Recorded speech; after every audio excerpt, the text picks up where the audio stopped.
gotta fix this. I'm right here. Hold on. Trying something different. These lights are insane. No, we haven't fixed the lights yet. I'm sorry, but oh God, it's hot. Zeep, my duck. Oh, the fan. Oh, I gotta bring the chat up. Hold on a minute. Oh Lord. All right, live chat. There it goes.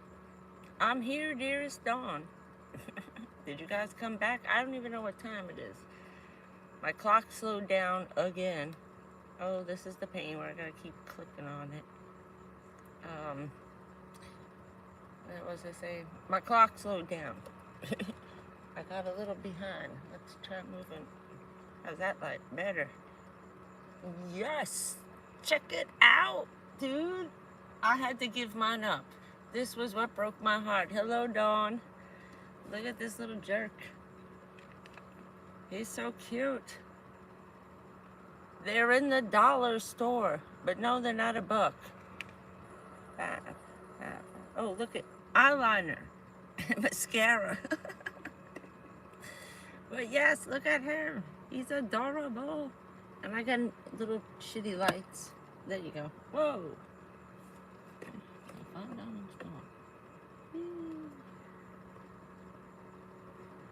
Yes, he takes the crappy look. There we go. I'm gonna fix the lights.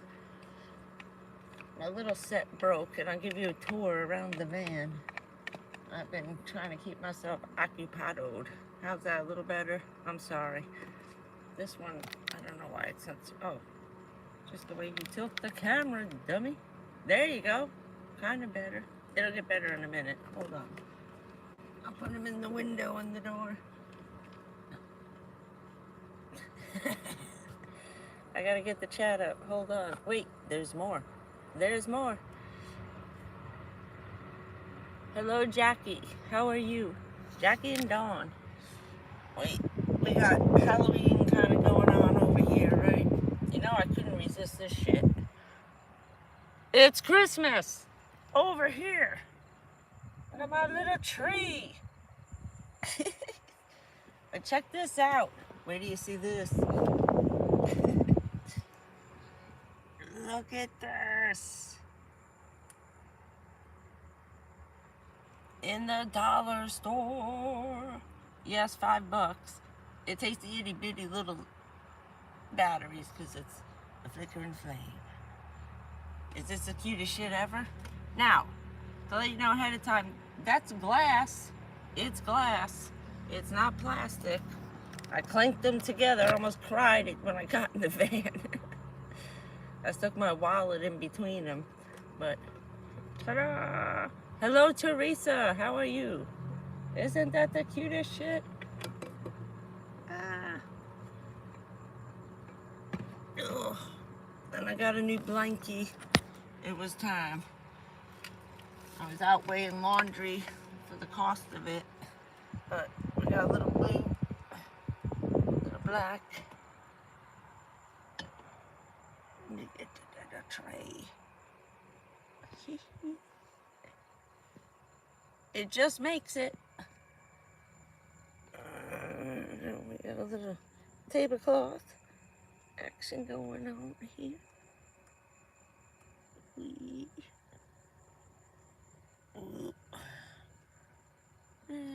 got some lights.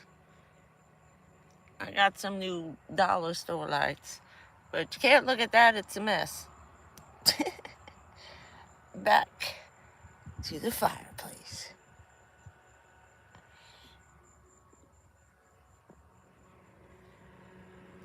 Okay. I needed a little cheering up.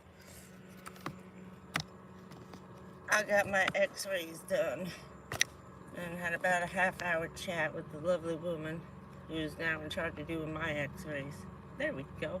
Hello, Jackie. I think I said again. It's just too much. I needed it. We'll get into that later. But, yeah.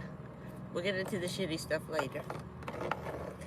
That's how I treat myself. I spent a whole $12. Ooh, including batteries. So, I love this little guy. I had to give him up. That was my favorite fireplace. It would work in a campground, but not off a Jackery. And good news for me. No, this isn't a crappy little one. Not even one of those big giant Mondo ones. No, they're just converting my little one, getting a little bit of everything in. So they're in the small ones. I love this one. I love all the ladies who work in there. They're freaking great. But they just put this out. They have a whole aisle. They're redesigning the dollar store to make it look more like Dollar General. They got a whole new paint job and redoing all the aisles, and it's a whole Christmas aisles. You walk in, just like, it looks like Walmart in there now, little baby Walmart. So they're changing everything. Not yet. Oop. I rearranged the bed a little bit, and then I took the other comforter that I had and folded it over just to fix. So I restacked the bed, and it's okay. That's where we're gonna get to the shitty news, is that it's not really the bed. It's me. It's me. It's just me, and there's nothing I can do about it. Oh, this is what happened with my mom and my dad, but it seems that I'm following more daddy's footsteps because I got my stuff the exact same way he got his stuff. YouTube sent me a recommendation. I was going through spinal lesions and looking the bad shit up before I go talk to the doctor on the night when he's got all of it put together now. Something's going haywire in my hip, and it's putting pressure on my left leg, which is kind of interfering with the polio crap. And it's taking out my leg. It's taking out my leg, and there's probably nothing we can do to stop it. To do this is plates, pins, and screws, and I'm gonna tell you about a lovely young woman. Her name is Stephanie Lynn, Samantha Lynn. She just put her video out 2 days ago. She's 32 years old, just like my friend Taylor, only Taylor found out after she was pregnant with twins that she had the breast cancer. She got hers, she had hers first, was cured, waited, it was safe to have their baby, so she quick had her baby, and while she was pregnant, in between her getting pregnant and the baby being born, it had metastasized to her spine, but was so small it didn't show up in x-rays. And that sucks. Yeah, I want you to follow her, Samantha Lynn. She just put it up 2 days ago. She woke up one day, the baby's a year old, she can barely stand. They gotta operate. Her bones fractured so fast that now she can barely move, and it's agonizing pain, those small fractures. My mother had them, my dad had them. It comes from this military crap of being poisoned. Agent Orange and napalm are a bitch when you throw in a little extra radiation. But yeah, Samantha Lynn. She's the cutest thing. They're from Virginia. They're living in Alaska. Damn, she just found out she had the surgery and came back, and some people said the most horrible shit to this woman. My God, Lord have mercy. I wrote her a comment about that long. And damn, people are cruel. People are cruel. Yelling at her, she did it to herself because she had sugar. Well, I can tell you after 32 years, my father, the freaking health freak, Marine, all right, his mother was a nutritionist, an athlete on the Canadian Olympic team, okay, in 19, whatever the hell it was, 18, 20, or whatever. We're not sugar freaks. I didn't eat anything that came out of a box until maybe I was 10. That was it. If it didn't come out of the ground, we didn't, or live in the woods, we didn't eat it. Just the way we were. But bad shit.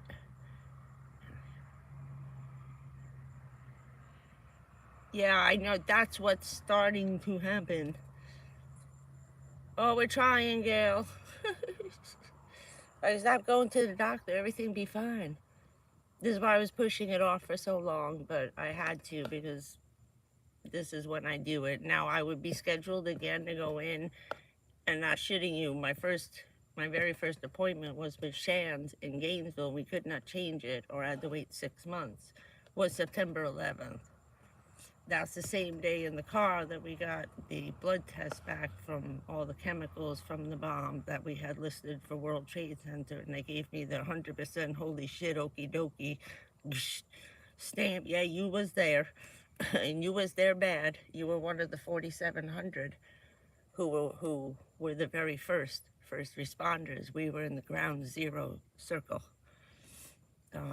And from the very second one, it's a whole, it's on the internet. You can look it up how they determine who we were and they categorize us. I met another NYPD cop 2 weeks ago. He's in the exact same shape I am, only he's a little bit ahead of me, so I gotta calm down.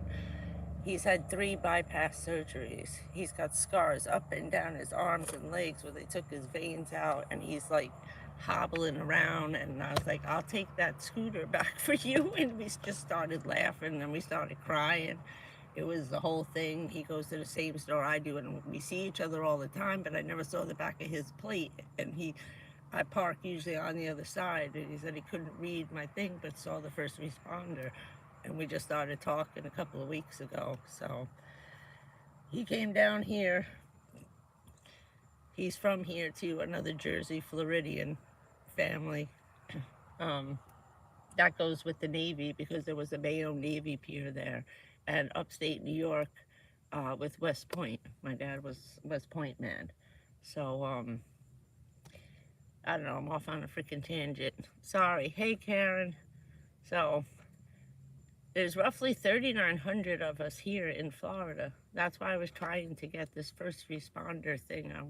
I have to go back to the store, but I know what time he goes, so I gotta go early. I gotta get my ass up early and see if I run into him again and talk to him about doing like the Vietnam Veterans Reunion. They rent out the whole fucking park. Oh, it's great. I stayed the whole week. I stumbled upon it, and they had one open space left with no electric. And I was like, I'll take it. We had a fucking blast. It was so great. I got to talk to so many people. A lot of people were my father's 101st. I wanted to do something like that for them here. And they travel around all over Florida, going to different places. They take that on the road, you know? So I wanted to see if we could start something like that. But yeah, the bones ain't doing so well. One of my ribs over here is like almost missing. Thank you. But back to the woman, that's what we're talking about, Samantha. Same thing happened to my friend Taylor. She found out while she was pregnant, she found out the baby's like maybe 9 months old, just born. And now she finds out it had already happened. They just missed it. Like, it takes so, by the time you can see it, it's too late. The minute you go, holy shit, what is that? Is that a spot? That's it. It's over. So the breast cancer metastasized. What we don't know on me is it the kidneys, the lungs, and the breast all at the same time went stage 4. Because each certain ones only attack certain parts of the spine. So that's what we were really zooming in. And oh my God, I'm so sore for moving my arms in certain positions. But hopefully she's gonna get, she went to the pinpoint where it hurts the most. But what this woman did, they put plates, pins, screws, glued, fused her to fix those like 3 fractures she had just from the tumors growing.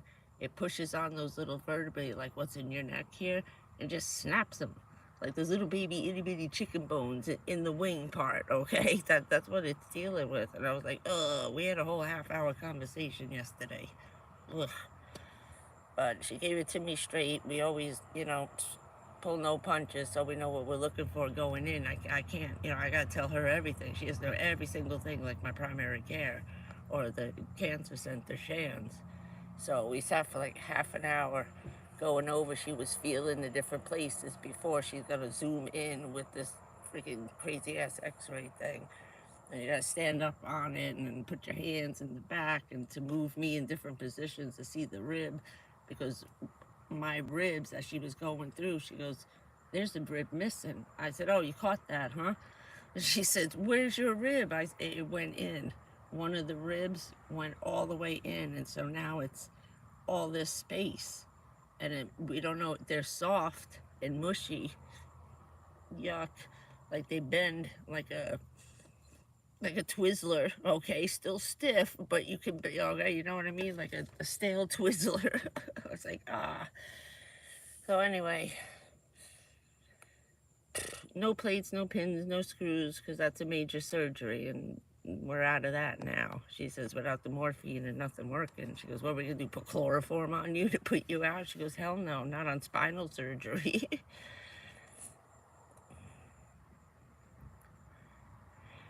I know, and this one is an odd one. It's just, she'll have a lot longer than I will, because she wasn't, you know, blasted with fucking radiation. My bones are like, they're like eggshells, some of them.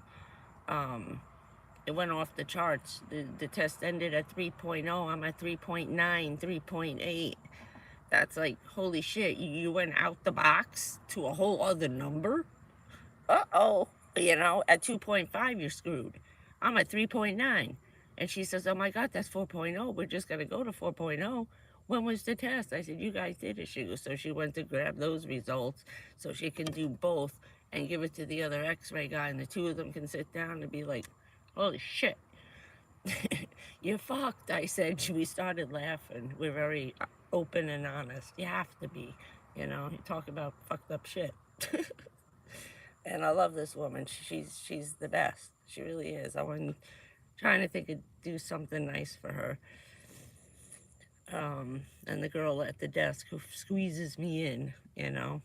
I thought maybe I'd bring a giant freaking cake or something and just drop it off one day in the morning.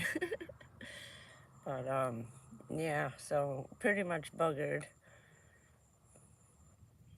I'll have to go to probably another bone specialist, but I don't know.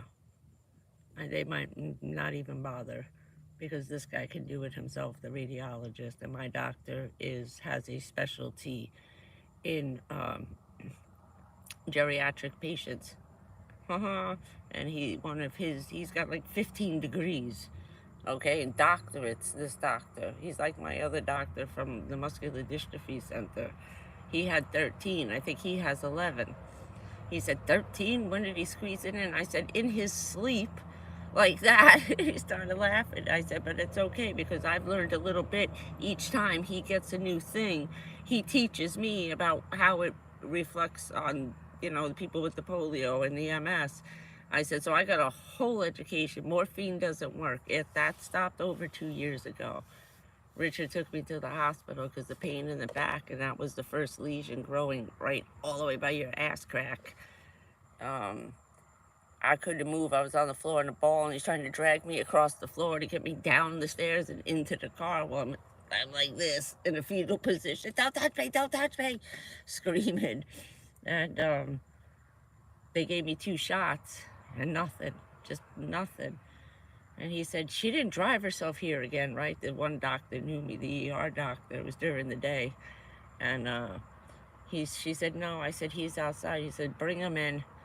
He said, because we need to make a decision here. I said, what's the matter? He says, something's going on with the spine. Could be the shingles. We don't even know if the shingles have jumped on there too, little pricks.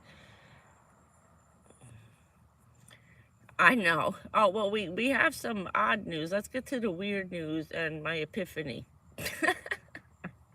After having this news, no, now you know all this shit. It gets worse, but fuck it for now, okay?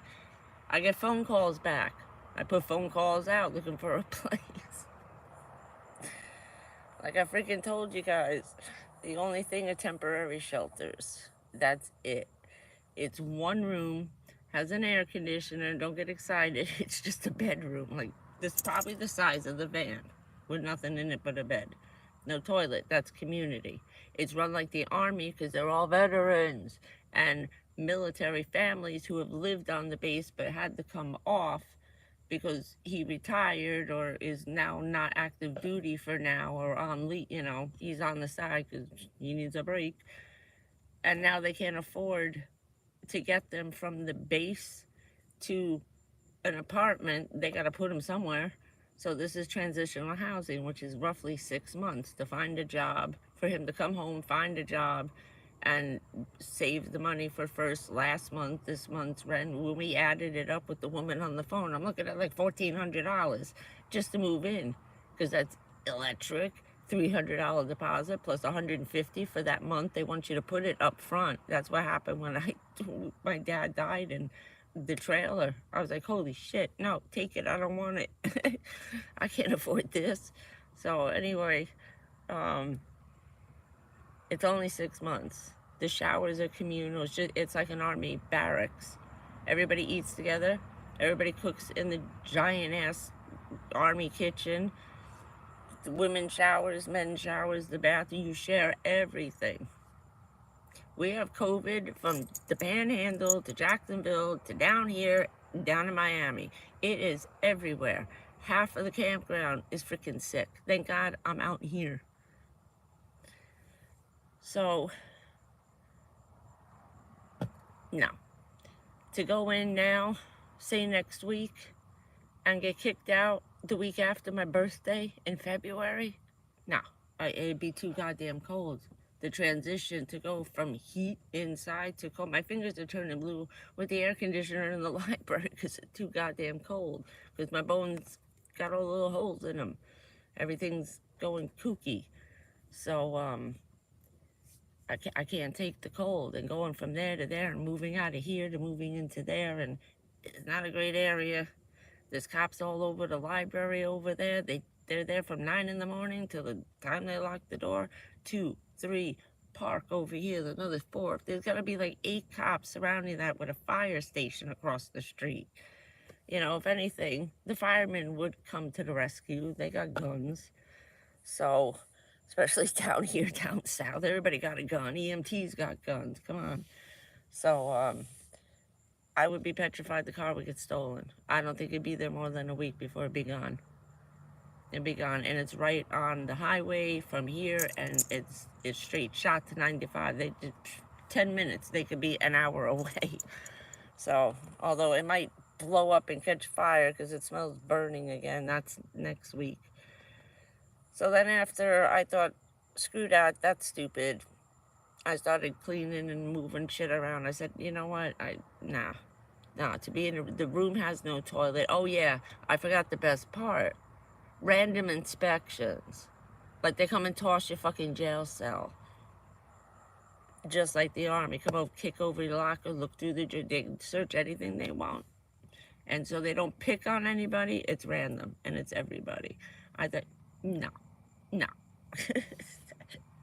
We were started doing that in the hood buildings. Those old ladies, holy crap, when they came down on the 1st of the month to pay, the entire apartment building showed up in the lobby as if you think you're coming into my house with my shit waving a cane around. I was like, yeah. They stopped that. Then they did every 6 months just because they had to check for stress fractures in the building because it was made out of concrete, and especially after the towers fell, it broke this foundation of like 300 houses on our cliff above the Lincoln Tunnel that were going to come toppling down onto our town hall and police station. So, and a fire department and an EMT thing. We had a lot of stuff right outside and the Lincoln Tunnel entrance. So they agreed to every 6 months and scheduled a time and a day. And that's it. And the maintenance man came through because everybody loved him. He was a good man. No, I'm not reporting anybody. I'm just trying to keep the shit up. So, I said, the hell with that. That's stupid. But, oh, the morphine thing. No, morphine don't work. I took the 3rd shot. We said, the hell with it. Shoot me. I pulled my pants down. I said, go ahead. He tried one more time, and that's when we started realizing the painkillers aren't working because it's the pain of the bone disintegrating and the lesion. It's the whole thing, and that can't, there's nothing for that pain. Absolutely nothing.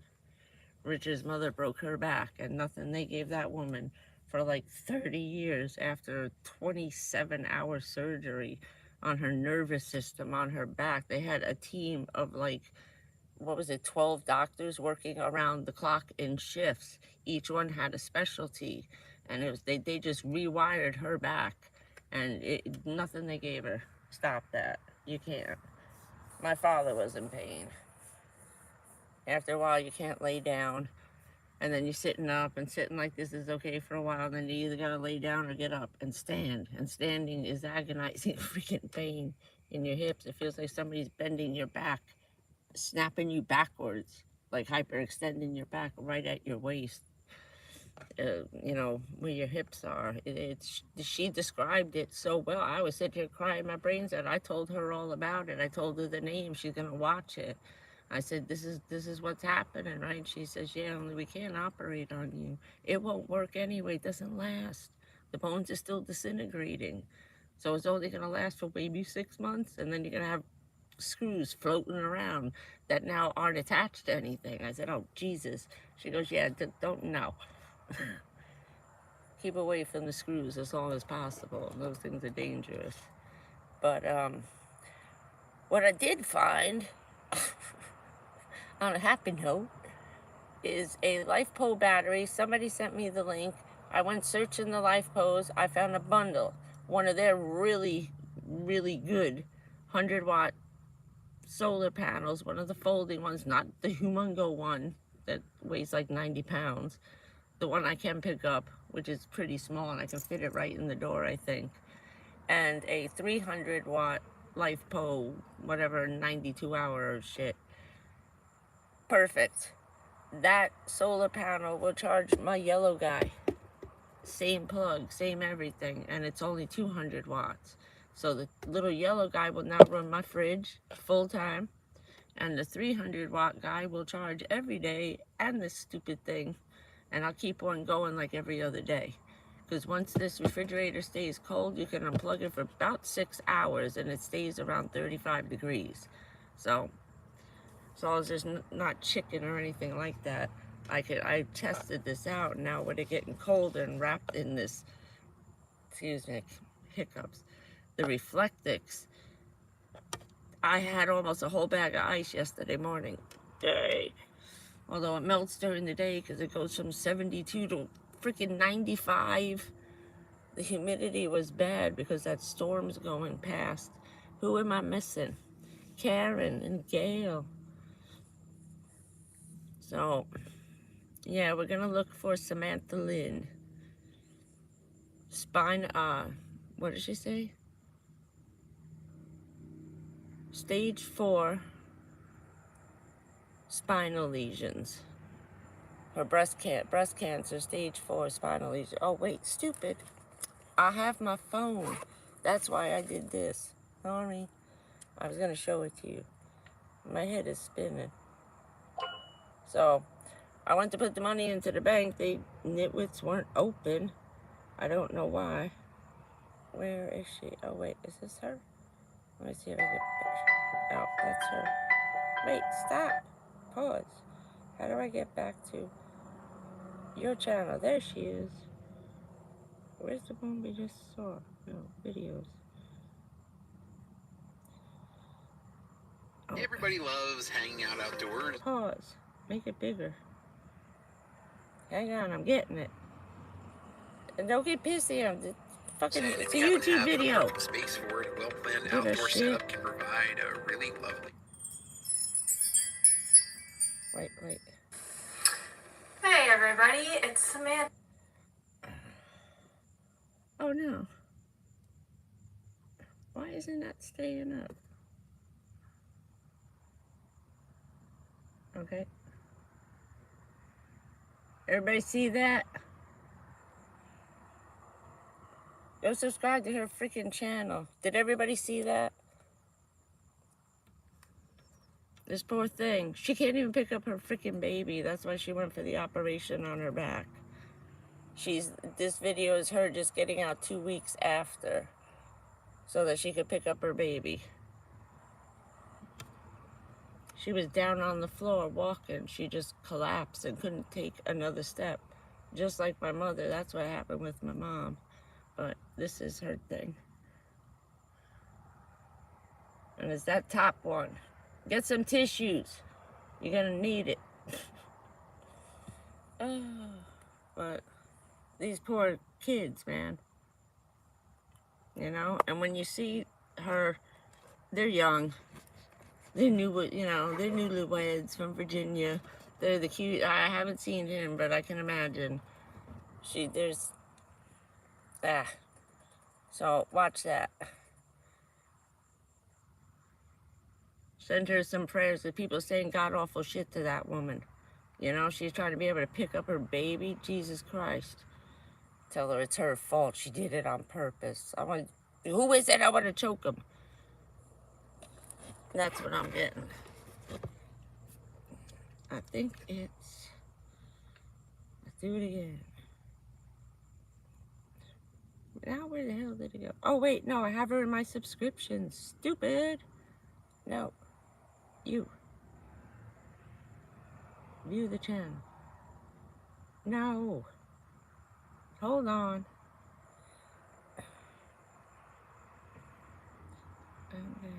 Why isn't she coming? Oh, because I probably did her on there. This isn't synced.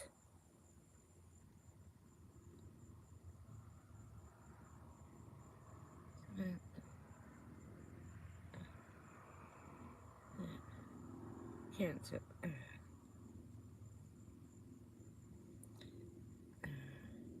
Oh. I'm gonna hold it up.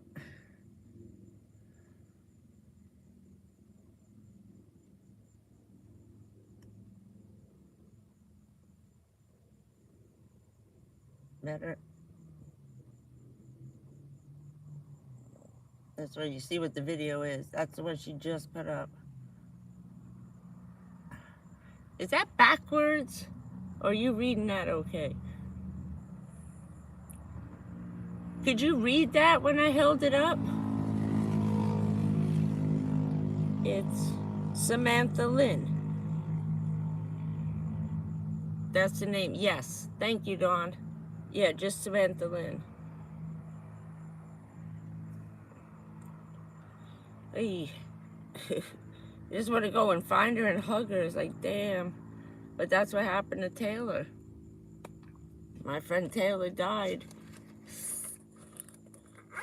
9 weeks, 10 weeks after she gave birth. She found out when she was 4 months pregnant. She was stage 4. The breast cancer just went everywhere. Okay, good.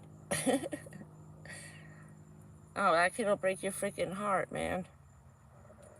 Break your heart. For people to say shit and she didn't come back after the surgery, and she goes through the whole thing about why she didn't come back because people saying fucked up shit to her, and she said, fuck this. Why should I not talk to you guys because of 5 assholes, you know? So she doesn't read it, and she was going to turn the comments off for a while, which she should. Just turn that shit off. People can send an email. Or someone send a nasty email, then we got you. You can leave a nasty comment here and try and hide. But I felt bad for her. I left her a comment about that long. It was very nice. That poor thing. I feel sorry for her husband. But yeah, my friend Taylor died. Now they already had 1 child. Now they got 3. He was about 6. And then she had baby girls. So now he's got infants. A friend of ours moved in and just took over taking care of the kids because he had to go to work. Thing was, is that 2 weeks before Taylor died, leaving him a widow with 3 babies, young, under 40, 45. Like us, we were all friends in high school. So, you know, we all hung out together in the same group. Later on, she married him, and then Richie and I caught up, you know. We started laughing and said, what the hell?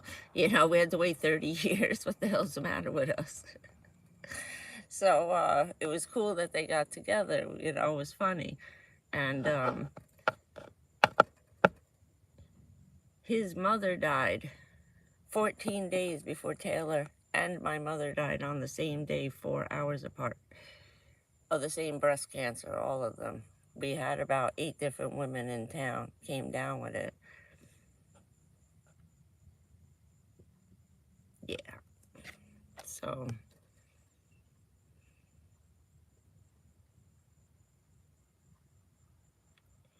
it's the funniest thing. You become, with the cancer, women, they all become pregnant either before or after chemo or before or after finding out. It rages through the body, I don't know, maybe it does something to the hormones. Everybody's like super fertile, you know, everybody.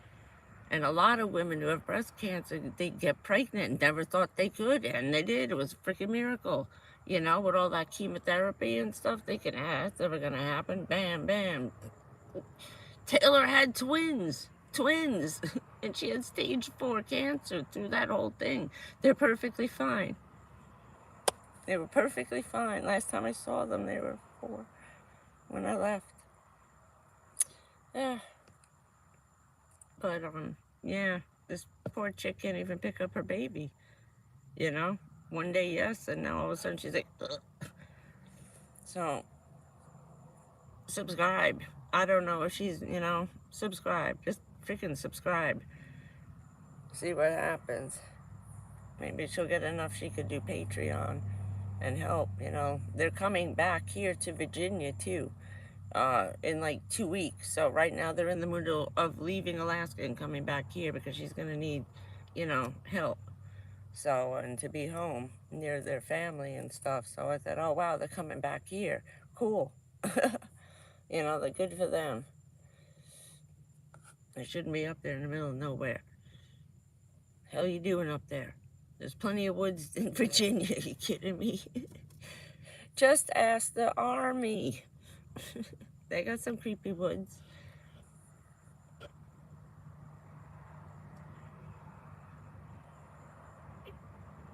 She probably found out right before.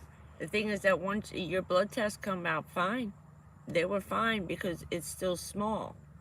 It hasn't let go. Cancer cells haven't come out of there. Has to hit a certain size, which is idiotic because once there's a little polka dot the size of a period at the end of a sentence, you're fucked. That's it. Especially if it's black, forget it. You know, it goes from white to gray to black. That's it. 3 colors. Now they call it pre-cancer, and they're not sure, and sometimes they can give you chemotherapy and kill it before it reaches a certain size. Once you're over 10 millimeters, you're pushing it. You can go up to 3 millimeters, maybe 5, but by then now it's growing. It's too much. I watch them work on my mom and my dad and my uncle, you know, my whole family. Just including what they were trying with me. And it's like, damn, it's 3 millimeters was too late. That was freaking 12 months ago. You assholes, you missed the window. And you cannot go back. And that's, but most of this, the ones we got up there, there's no chemotherapy and it does not respond to radiation because radiation gave it to us. All that shit does is act like Miracle Grow now. Now you can't treat it. You become untreatable, inoperable, and terminal. That's it. However long it takes, it fucking takes. We have odds because all these people are dying. Now, what shook me up is that we have clusters of groups of first responders. Who was there in the first 10 minutes? Who was there in the last 20 minutes? Did you come an hour later? Were you here 2 hours later? You get groups of hundreds. And I mean fucking hundreds. Go back and look at some of the 9/11 funerals. You got 20 fucking caskets coming down the street. 3 or 4 a week. We're dying 2 or 3 on the same day. Coming soon now with me and this cop. We're side now. I'm right next to a guy. We're standing there when the fucking building fell down, and we are equal justice. Okay, with what's going on. I told him what happened with my heart and shit. He said, you gotta fucking calm down, or you're gonna end up like me. And he started pulling his sleeves up, showing me all the scars in his chest, up his legs. Don't get pissed, he said. They started laughing. I said, okay, so look what's going to happen. This is next for you. Stop getting pissed off. Who'll give a shit about nothing? Fuck it, it's too late, he said. So, you could have anywhere, because there's 4,700 of us listed, but 3,900 were in the A zone, okay, ground zero zone. There's 3,900 of us. They're going to be handfuls, hundreds at a time. Go and within the next 5 years, you're going to see thousands of hundreds upon thousands at a clip. It's going to look like COVID all over again. That first grave that they dug, the reason why they put those particular bodies in there and covered them up, those maybe 50,000 of the 100,000 were 9/11 first responders, people like me, government workers, whoever had to be there was the first ones to go when COVID came. Those are the ones who got kicked off their fucking health insurance. Half of them are living in the street. There's thousands of 9/11 first responders, cops, firemen, EMT, and people like me living in the streets in New York. It's disgusting. There's documentaries all about it. There's no place, tunnel to towers. Fuck you, it didn't help the cop. He's NYPD. Showing me his badge, it was all chewed up and banged up, and it was awful. I cried when I saw the damage to his badge. It was disgusting. But this shit is, once you see it, that's it. That's it. My father said, leave it alone. Every time he tried to cut it out or attack it, it went freaking worse. He said, don't. It's like, you gotta leave it alone. If you leave it alone, you'll have the longest amount of time you're gonna get. So my mother cut, and my father did nothing to see what would be best for me, so I could make a decision. So he did the total opposite of what she did. She tried every fucking drug, every fucking thing. He did nothing but radiation.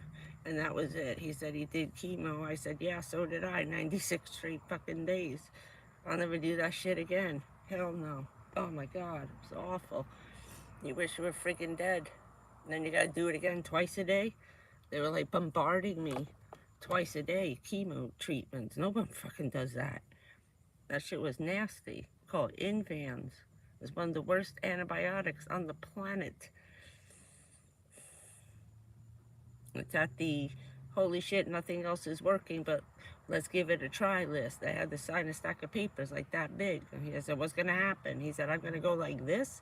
You're either going to wake up tomorrow morning at midnight. It was like 8 o'clock at night.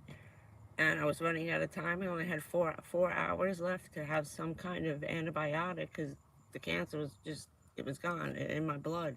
I was dying of leukemia. And they said, screw it. And whoop, did it. I woke up at 2 o'clock in the morning. I looked at that guy. I said, if I go out again, don't you fucking bring me back. You know that, right? He said, no, I promise. You won't come back. Trust me, I won't do that to you. He said, what good would it do? What am I going to give you? You know, this is stupid. So he promised to be a good guy. It was a CDC hospital.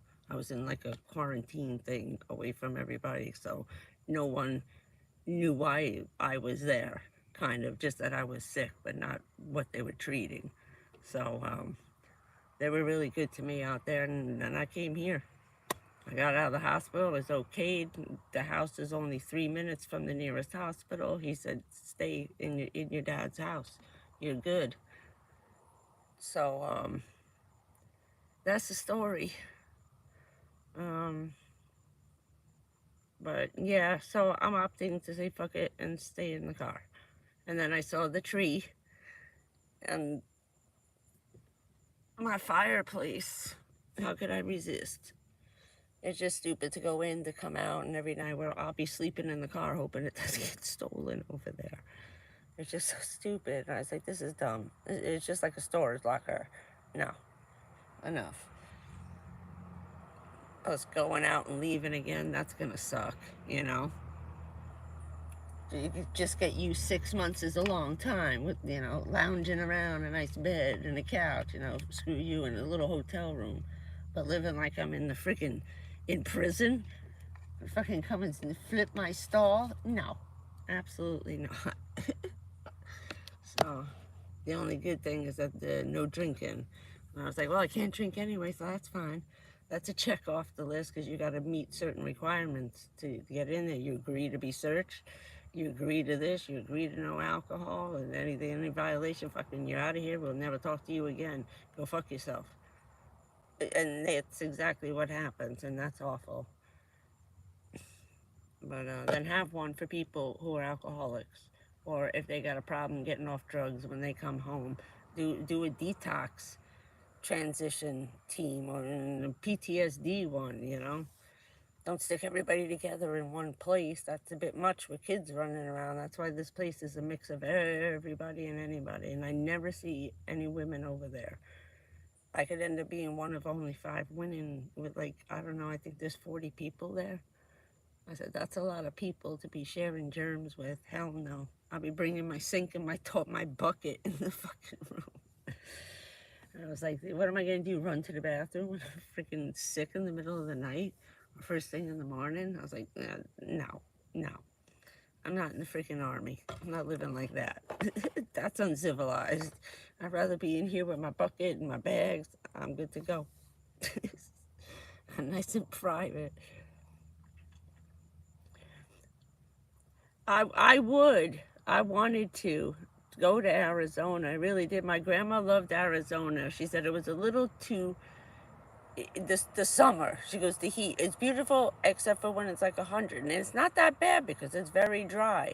And we had that a couple of days ago. And oh, it's beautiful. It was 95 degrees, but it was gorgeous. There was no humidity. I said, this must be what California feels like. Damn. Yeah, I know.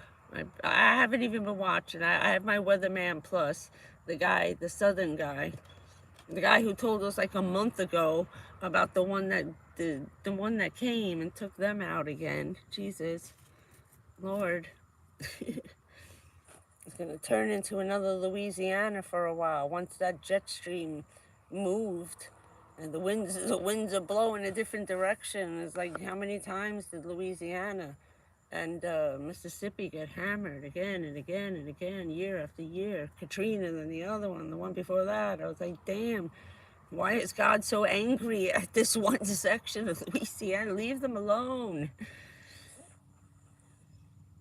I gotta find out what this burning ass smell is in the car. And so I went to the Mac machine. I put the money in for the shit. I said, I'll be all right for a week. I know. I started crying. I was thinking flashbacks of that water coming in and tractor trailers floating down Fifth Avenue at the 3-story. Here's a funny story. Eli Manning, okay, our Eli, Giants guy, right? Quarterback, lived in Hoboken. He lived in the lowest section, this big dummy. We had a condo that was reserved for most of the football players, but I don't know why he chose down there instead of where they all were. Oh shit, worse than Sandy? They're actually going to be a hurricane this time, like Hurricane 6, right? That's the one that's coming after this one, right? I'll watch his thing later.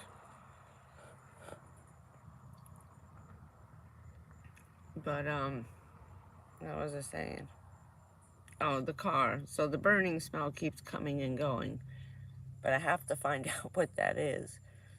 But I need electricity because the next storm is definitely going to take out the library. We got transformers up and down. They're all over the place. When we got that 3-hour crazy-ass storm, the van was shaking back and forth. The van almost flipped over because I had 2 doors open when the wind came.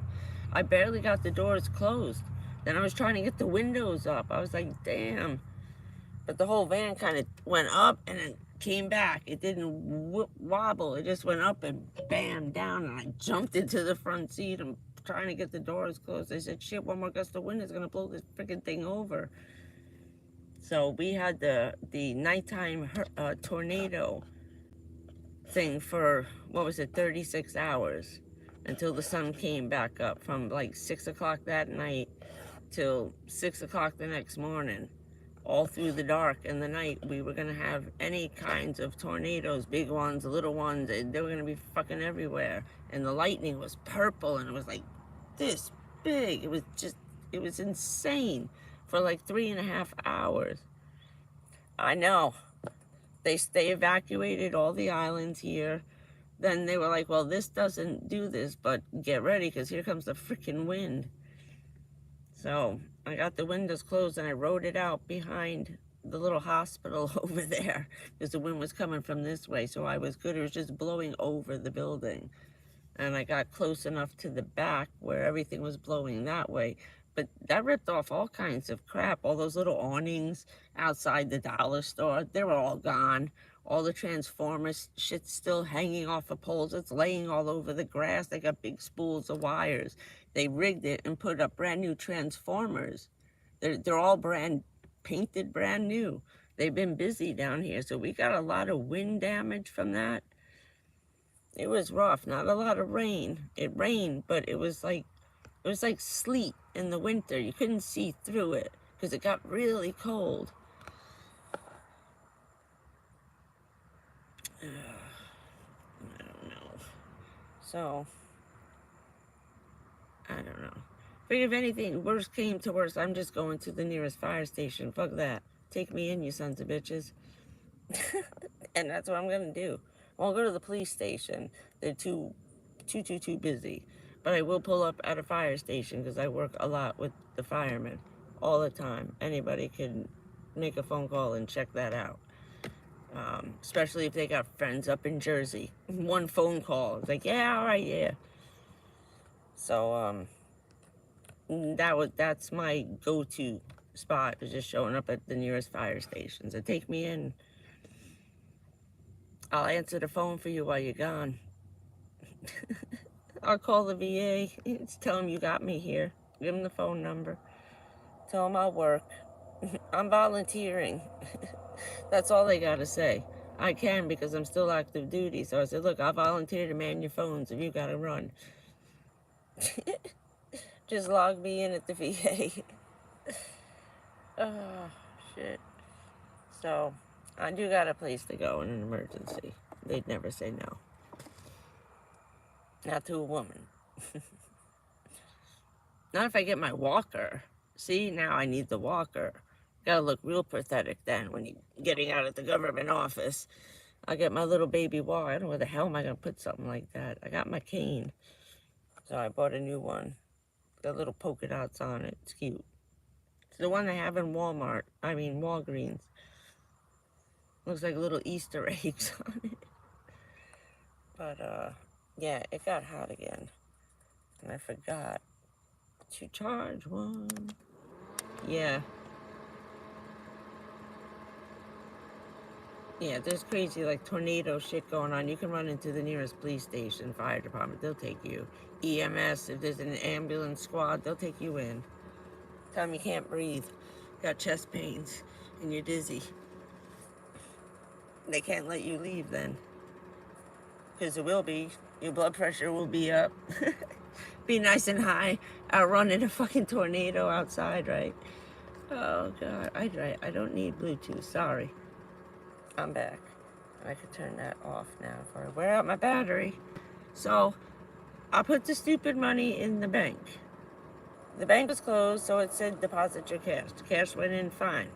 I look at the posting date. It's not posting until Monday. It's freaking cash. What the hell is that? 2 days to put cash in your account? It's like, you assholes. So I'll check it tomorrow morning and see if it's there. If not, I'm going to order the battery and the solar panel while it's like 20% off and really good price, under $300. It's like you're getting the solar panel for free, because these little boxes are $100 for like $100 for 100 watts, $200, 200 watts. This one's $300. It's like $260. And then I thank you, put the card on that.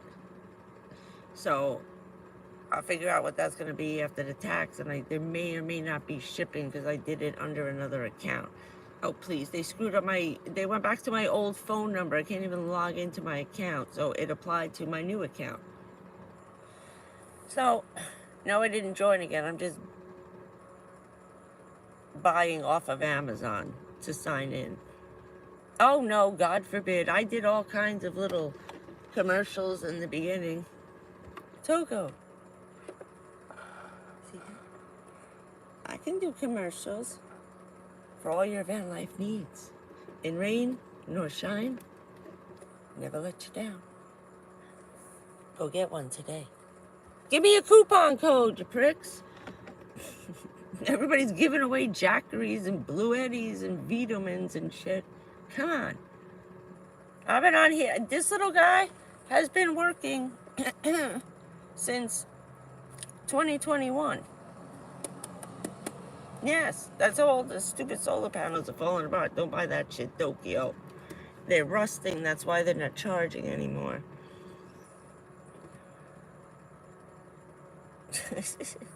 Just give me free stuff.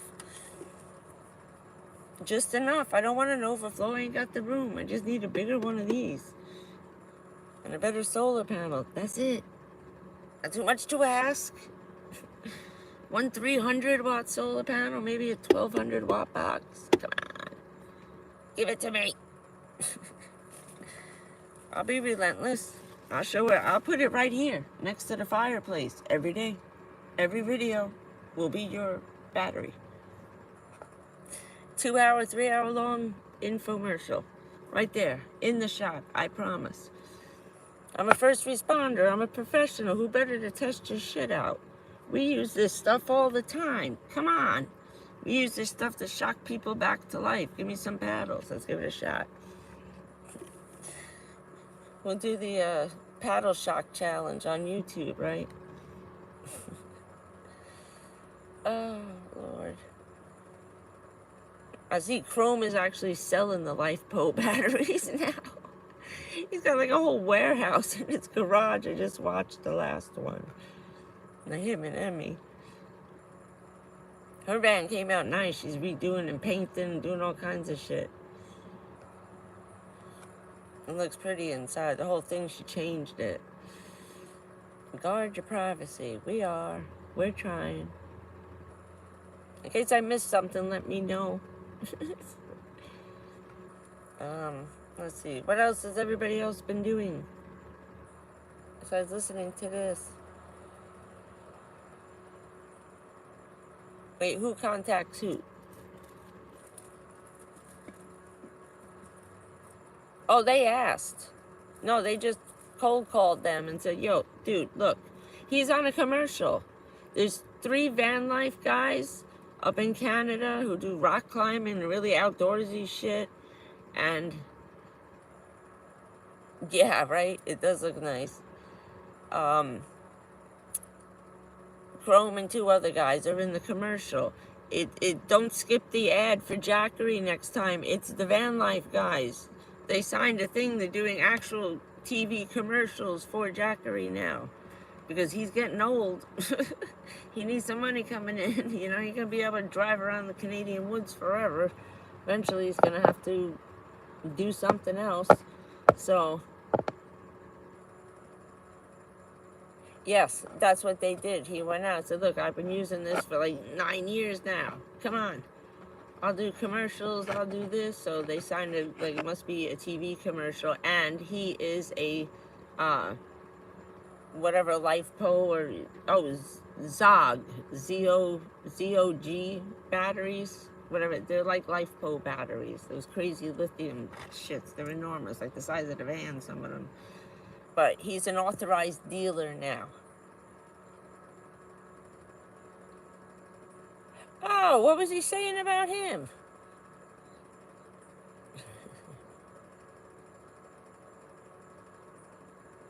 Yeah, I know, right?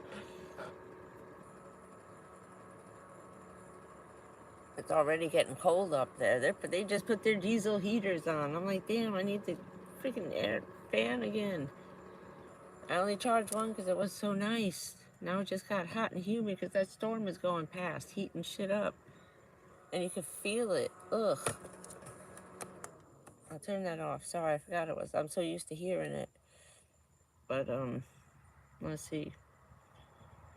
So what has everybody else been up to? It's the long and the short of the last 2 weeks. There's like 4 nice days and that was it. Now it's hot again. And I was filming some stuff and I realized that the last one I put up, they threw a copyright up. They had a live band playing, doing cover songs. And I forgot they were playing in the background. I did like a 20-minute video on lobster raviolis. The ones they have in Aldi's, they're like yellow and orange or red kind of. They were really good. And when I was watching it back, I said, great. Now I can hear these idiots in the background. I figured they were far enough away. Let me read that again.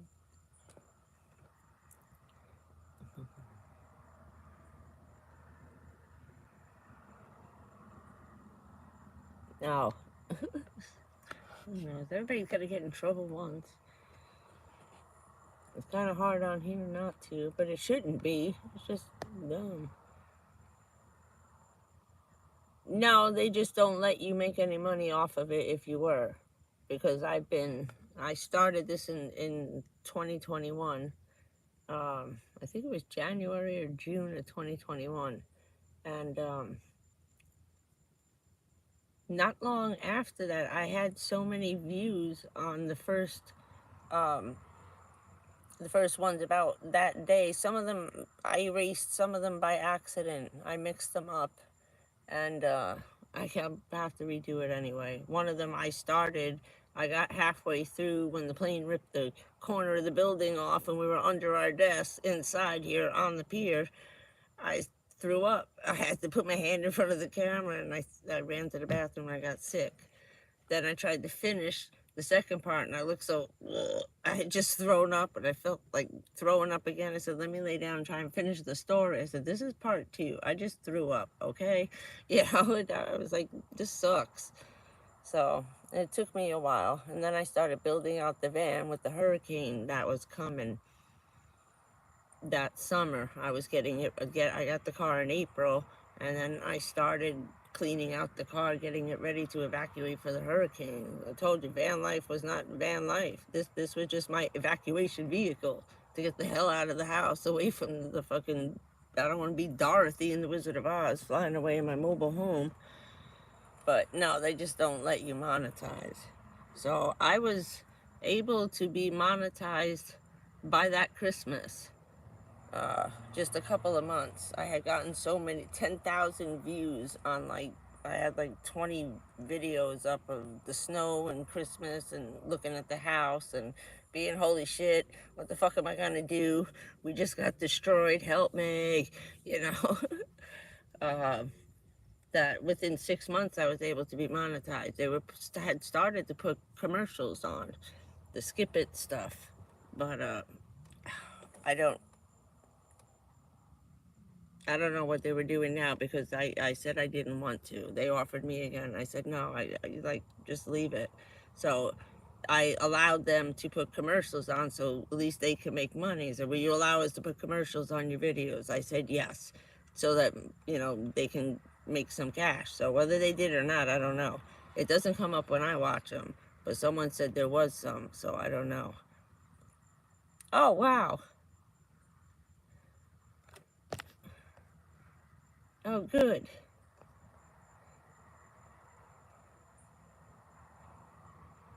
Oh, that'd be cool. Yeah, all the old cars are coming out. They're all over. That's why I love Florida. Crazy, crazy stuff. A lot of ZZ Top cars. This one guy comes to the park. Now they're coming into the park every day. So they're going on their tours, doing the A&W parking lot summer tour. They go to all the big hot dog places up and down. They could do it also by SpaceX, by Cape Canaveral, Kennedy. There's a whole bunch of places up there to pull over that are old, like roadside stops on the way back and forth for the guys working at Cape Canaveral. You know what I mean? Pull over, have a beer on the way home. have a hot dog kind of thing. Okay. Oh, damn. Okay. So, I let them do it. That's why I wasn't sure if they were. I said, I don't think so. There goes the train. So, other than that, it wasn't so bad the last couple of days. And now it's just like a steam bath. I wore out one of my fans already. I'm trying to conserve energy. Tomorrow's Sunday, and then Monday there's all kinds of 9/11 stuff all over. It starts at like 8 o'clock in the morning. First one opens at 7. Then there's another, it goes all the way to 6 o'clock. Over here, over there. Each town does a different thing. They have the 9/11 exhibit roadshow is here. I'm trying to get into that. That's by the Veterans Center, big place over there, by the beach. So they got a huge parking lot over there. Right at the, gotta be at the end of the Air Force Base. So I want to go to that one, and the one at night too. They're having inside, one of the gun ranges is having a 9/11 night. So I was like, oh, I'm going to that. Not too big, not too small. I'll buzz in and out real quick. But I was just worried everybody's got the freaking COVID about the big crowd. So I either go early and get all the way up front,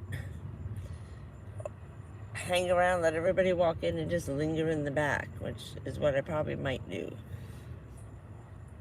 See if I can get a handicap spot up front, closest to where they're doing it.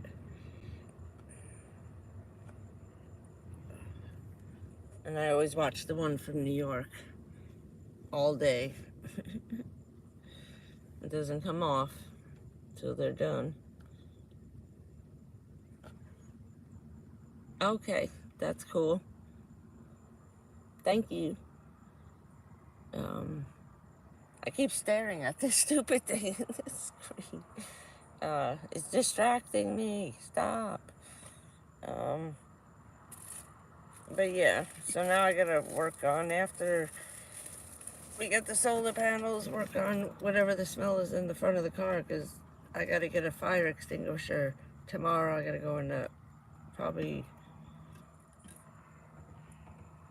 or maybe I'll go into one of the cheaper stores. They probably have one in Dollar General.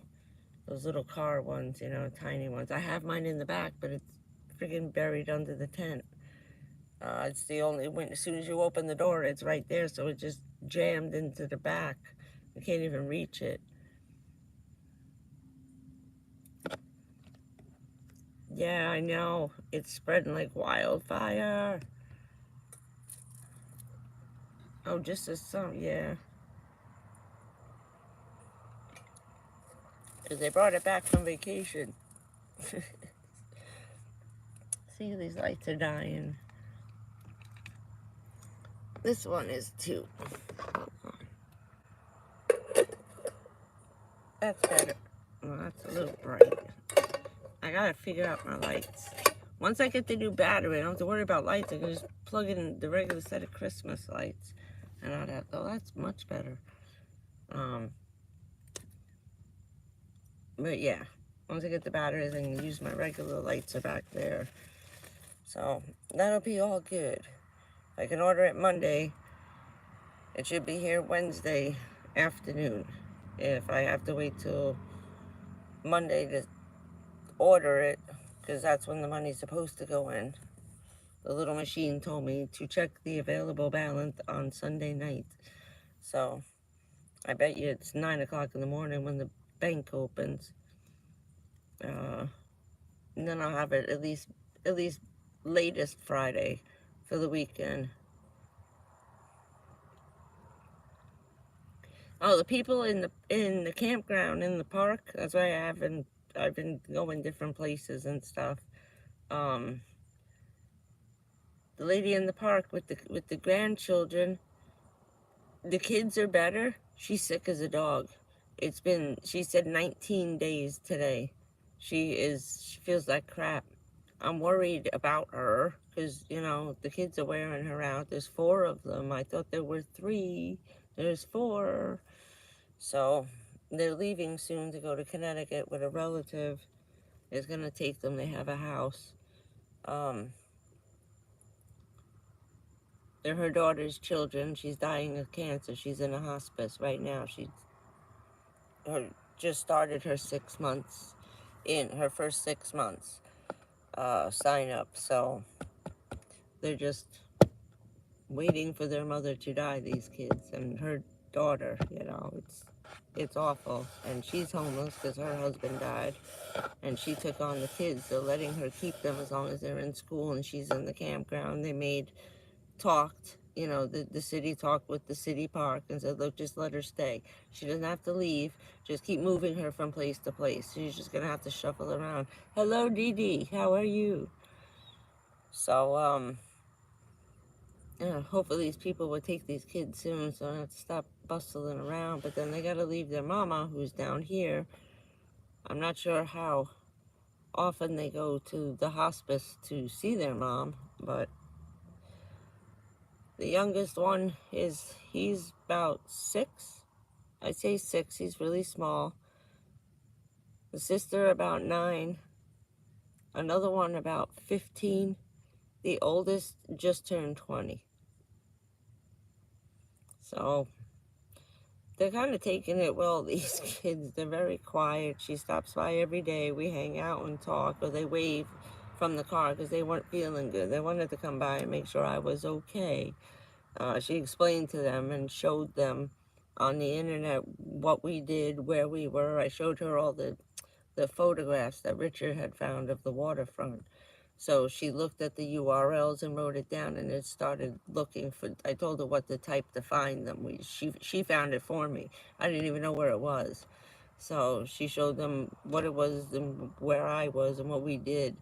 And every day they come back and they say, hey. They brought me cupcakes and some other shit the other day. They're the cutest little kids, man. And they know I'm sick, too. So it's kind of a weird thing, They can't really see their mama, but I feel bad. They're kind of getting attached,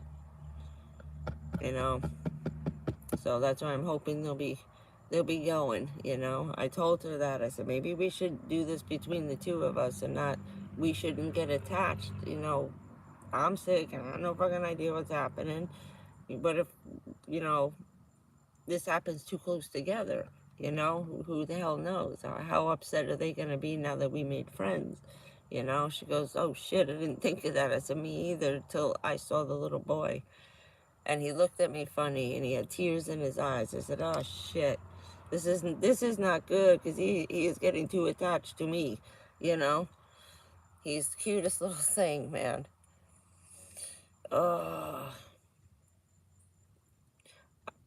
I know thank you, Stace. Oh, shit. Wait, how many weeks you fucking gallivanting? Oh, that's right, you're gallivanting off to sea again. You fucking pirate. Stacy the pirate. You have to bring some seashells back with you. Scavenge the beach. Yes, the email is correct. I'm just going back. This thing keeps going in. It only stays up for like 3 seconds. This has to be able to be longer. Yes, that's the right one. I fixed it. The other one wasn't working. Oh, good, Teresa. I'm glad. That's good. It took Friday to wait, and then she just said, just come in on Friday. I said, are you sure? She goes, yes. So I came in, and she squeezed me in. She was supposed to go to lunch. I forget what time it was, and next thing you know, it was almost like 1:30, and she was going through her lunch. She had 2 more people after me. We took a long time because we were talking, and she wanted to know what she's looking for, trying to help me. Oh, good. The little man's there.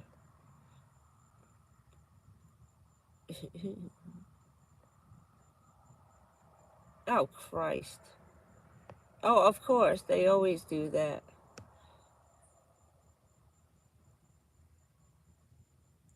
That's like what they did down here. You have to stay in your county. Oh, wow, but you don't have a specialist for this. Oh, well. Then you pay for it. No, and the guy's like, they get $100 a minute. 15 minutes is $1,500. Richard almost spit when the guy was telling him. My doctor's like, look, give me your questions. I'll ask them.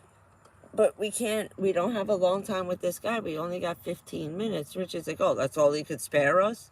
And he's like, no, you don't understand. I said, Rich, the guy gets $1,500 for 15 minutes.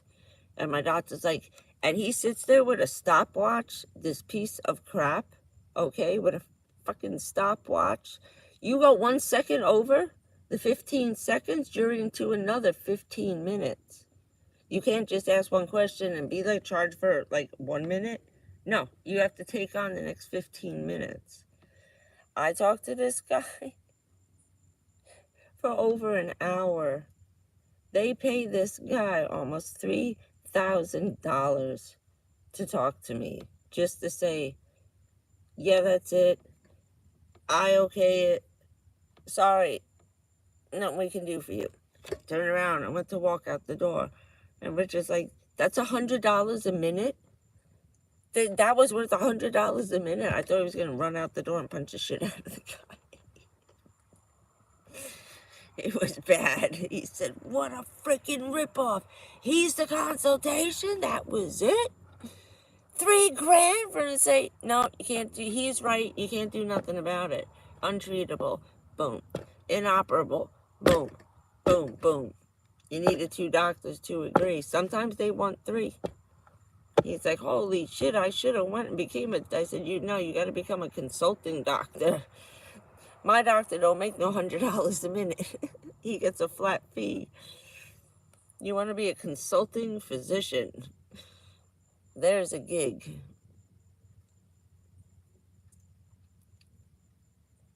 Oh, good. Everybody's moved in. Good. Tell them all about it. Because I need to get something to drink and my ass hurts. It was move-in day at Stacy's, right? Oh. Oh, that's right. It's getting closer. We should all sing it now because you're not going to be here. Everybody sing happy birthday to Stacy a little early.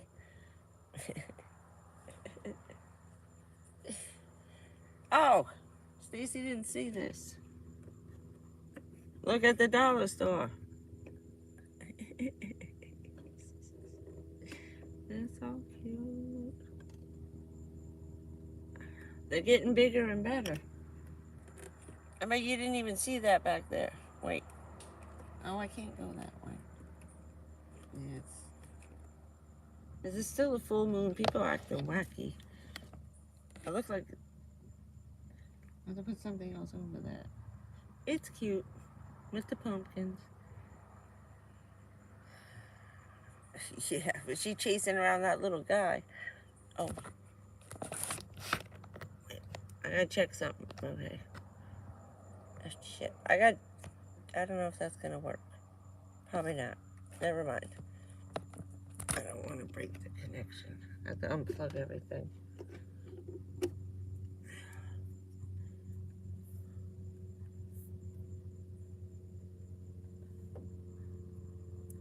So where's everybody going for Thanksgiving?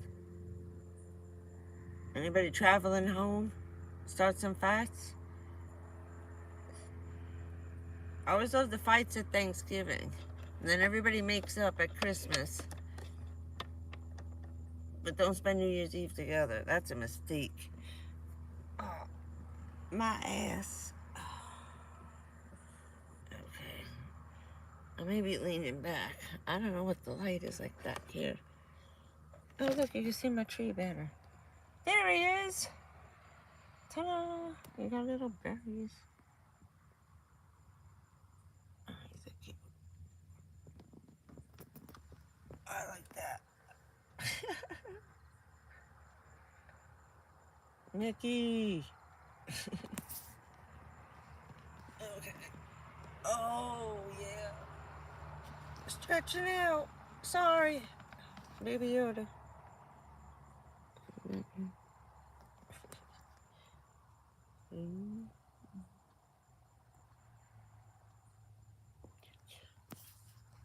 They need to make a white version of that. Maybe little ghosts on it, but that might be precedent. I don't want any of my family showing up. Except my dad. He's allowed to follow.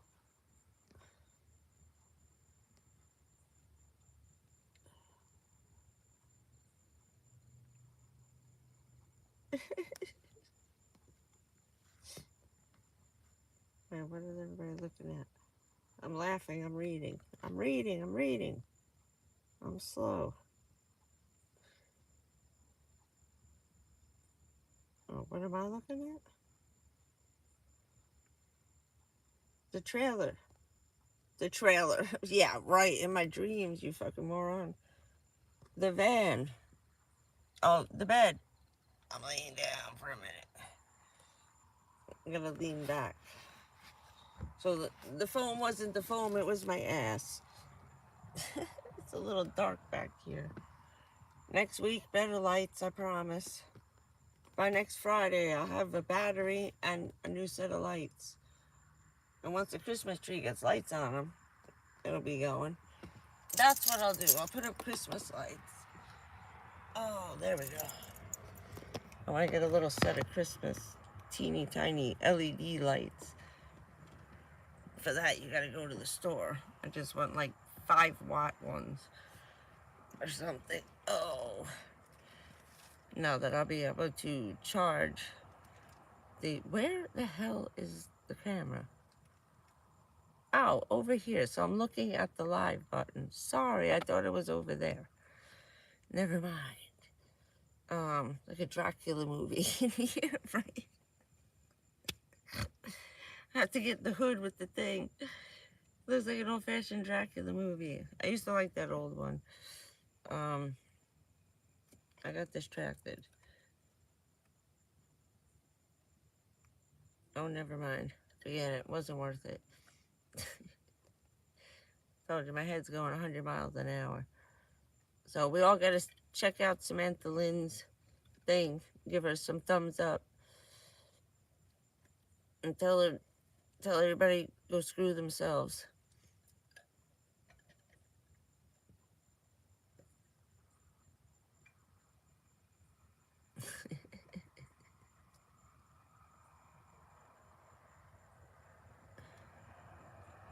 Oh, cool.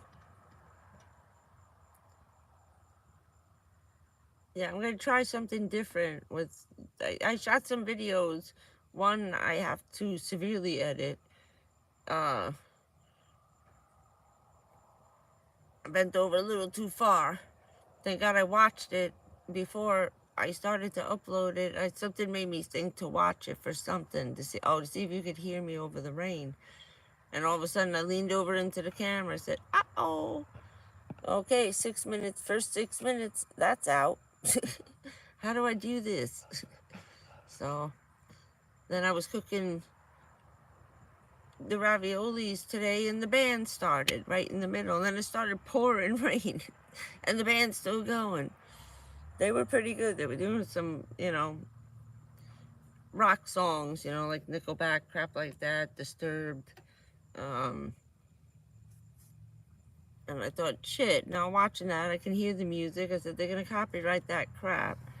Maybe I can do a video with just music and no words, like a silent movie. I can't put the soundtrack in, so now I got to cover up the sound. But I know you can't have too many of those stupid copyright strikes, and I have one on the short. I was going to take it down. I think I deleted it because it was the park. Or I have to do that when I'm done today. Yeah.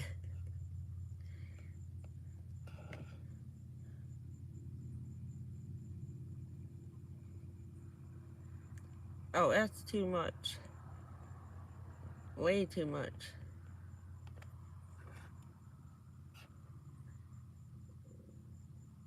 Yeah, because I was 33, 34.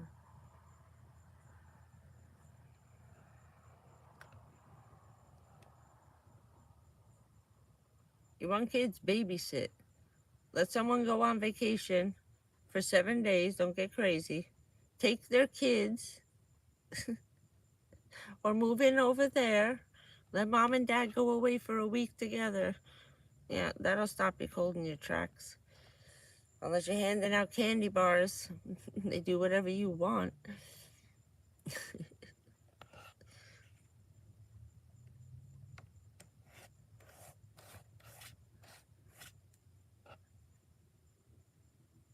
But then if they told everybody how freaking hard it was, nobody'd ever have any. I'm going to screw up my marriage by having kids? Why? They ruin everything. You'll never have nothing new, nothing clean, nothing unbroken, or just plain missing.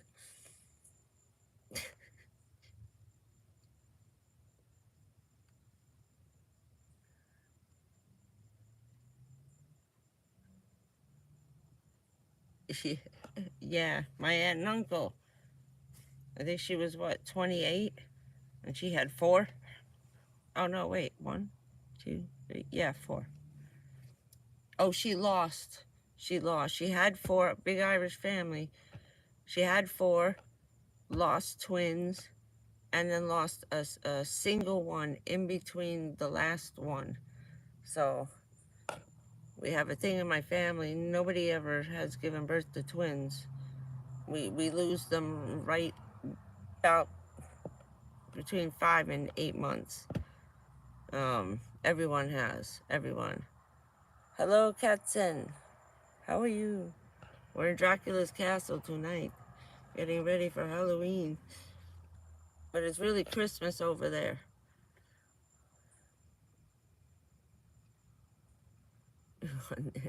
Bingo card, right?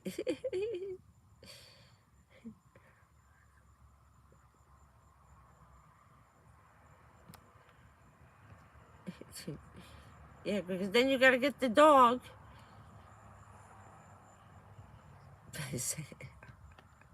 That's why he went running to the doctor. Hell no. Wow. Your poor mama, Karen, like my aunt.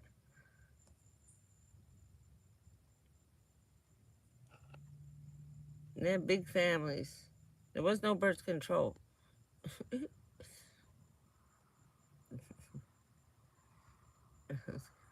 Yeah, I know, right? Yeah, it's getting wackier, like every day. That's why I'm glad now we're down to just monitoring the situations. There's no more diagnosing, there's just watch and wait. And that part sucks. So now I'll be back up to every 3 months again. Damn it. I went a year and a half. That's only because they felt sorry for me. Otherwise I would have been in. At least 12 months ago.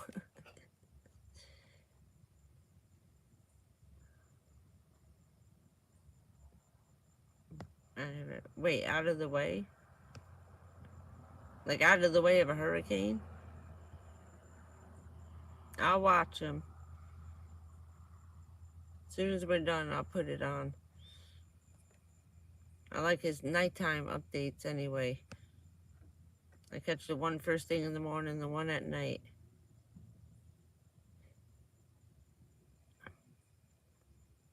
Wait, who's Lee? Minivan Lee? Oh, Lee is in the chat. Did I miss somebody?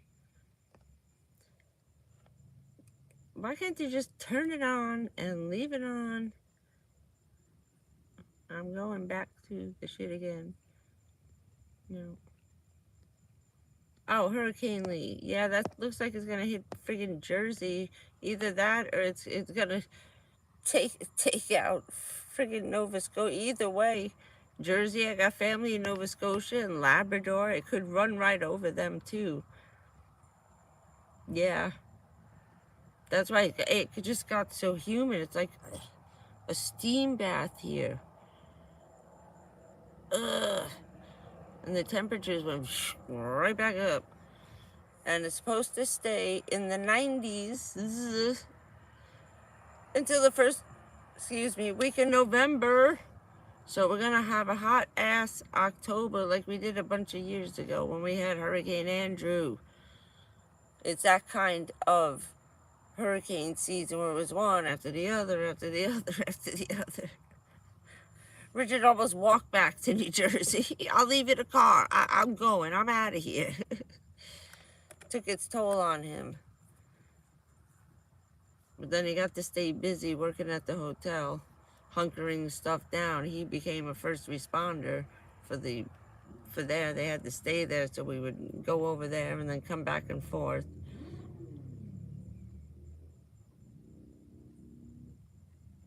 Yeah, we're hoping. She's starting to go east, out into the ocean.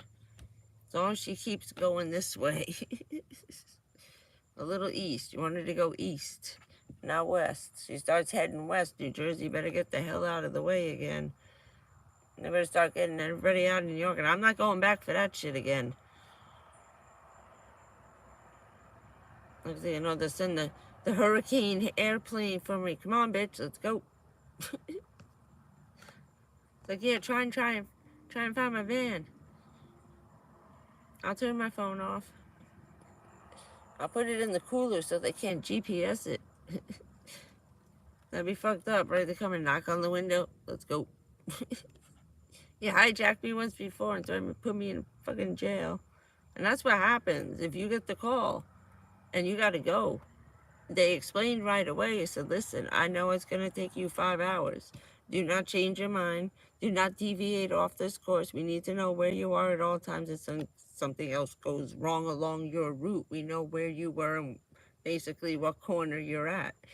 In case anything else decides to explode while you're on your way home. Then they politely tell you if you don't make it and for any reason change your mind and leave and drive the other way, 25 years in prison. Branded a traitor, charged with treason, aiding and abetting the enemy in a time of national emergency while we're being fucking attacked on the homeland. Never, ever happened since 18 whatever it was. And that was an inside job at home. Nobody flew an airplane across the friggin' ocean. That was friendly fire when they burned down the White House. That shit didn't count. Someone got pissed and lit a candle, okay? Give me that shit. But, yeah, just like they took, what's his face, Malcolm. They went into work. He was working in the store. And they pulled up 2 army cars. Went out. Said, you're Malcolm so-and-so? He said, yes. He said, you have a son in the school over here? He said, yeah, I just dropped him off an hour ago. I'm starting work. It was 9 o'clock in the morning. The first plane had just hit. And 20 minutes later, they went to go get him. Because he had a triage like I did. He had his tent on that side. I had my tent on this side. He's wrapping up pieces of arms and legs and duct tape and plastic, putting them on a boat and sending them over here. Or if they lived over there, if they lived in New York, they stayed with him and went where he put them on buses and sent them home. Like he sent me my Jersey people or my Pennsylvania crew or anybody going to Connecticut. Everybody else who didn't live in New York came to us on those boats. So he did my job over there. So they just came and picked him up. They drove to his kid's school. He sat in the car. 2 army guys went, picked up his 2 children, stuck them in the car. Off they went to the house. You have 10 minutes, pack a bag, let's go. Get the kids' clothes, get their toys, get their shit, let's go, let's go. That was it. And they basically kidnapped him. His children were in one car. He was in another. After that, he didn't see his kids again. That's why I said for the 9-month deployment that's it. That's my mission. I was deployed to there for 9 months. I couldn't leave. I had to do what they say. Everything. That was it. 24 hours a day, 7 days a week. That was them over there. He got released right about the same time was when we had to stay to the end of the pit till they got to the bottom and there was no more digging and they pulled the cranes away and the debris was gone. Once they stopped looking for pinkies and, you know, anything they could find, that was it. Then the demolition was different. That was then voluntary for me through the last 2.5 years. And I had the heart attack 9 months. I stopped working, came back, and just volunteered doing the wash stations or whatever they friggin' needed, ordering food, feeding everybody, transportation, dispatching. I did whatever they had to. I just came home and went back to work in the building. We still had FBI and CIA in the top 2 floors. They stayed for almost 2 years up there.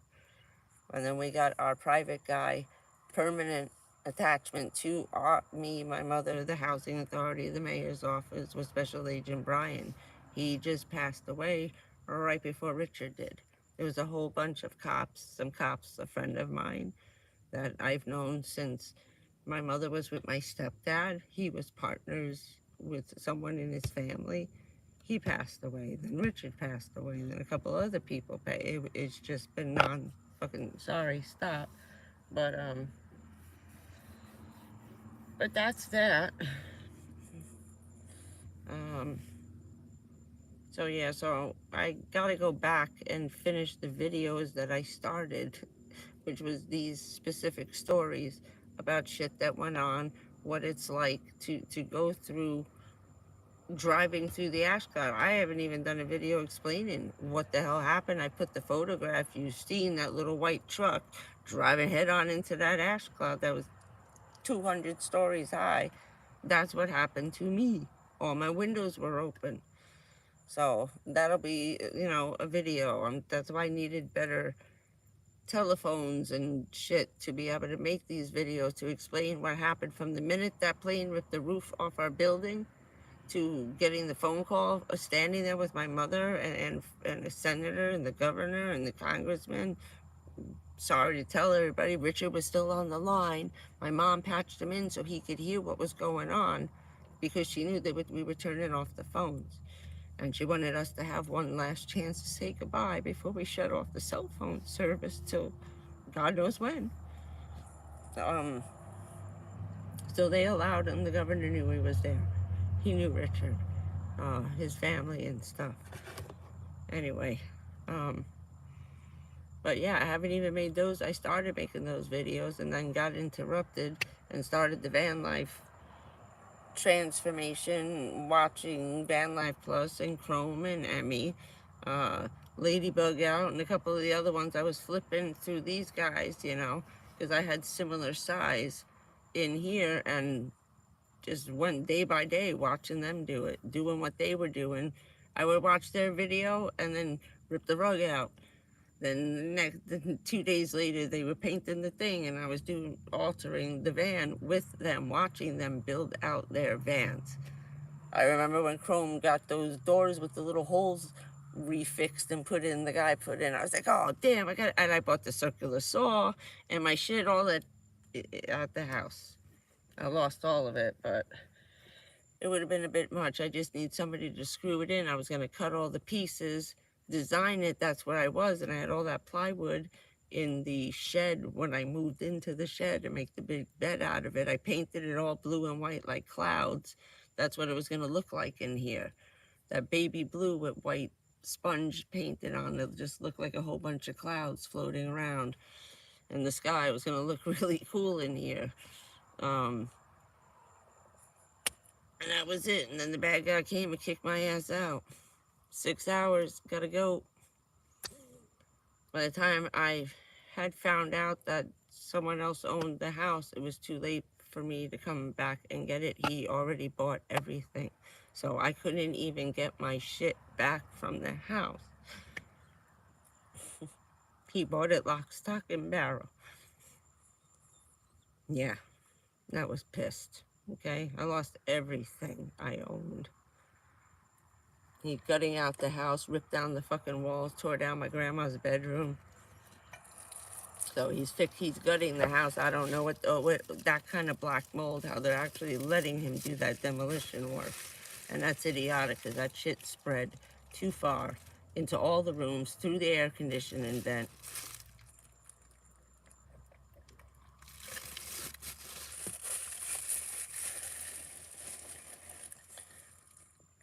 Yeah, Ryan Hall and Weatherman Plus. That's the guy down here in like Mississippi, or I think he's in Georgia. Carolina, somewhere around the Virginia area there. I can't pick off his accent because it's a combination of two.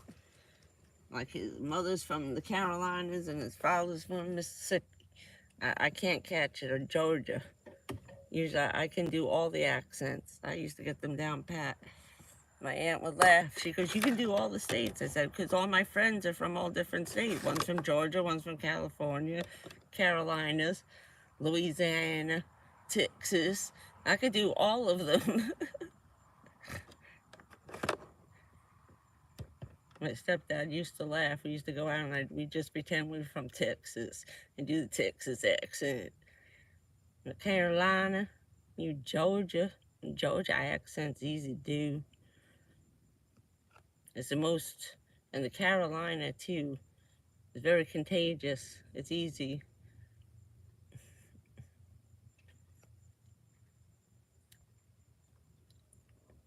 Wait, when is this shit supposed to hit? Am I supposed to be running right now? I didn't watch the shit. See what happened? I was in the library all day. I was charging shit. I was catching up on Lioness, on Prime Video. That's some good shit. You want to see crazy stuff? Watch that.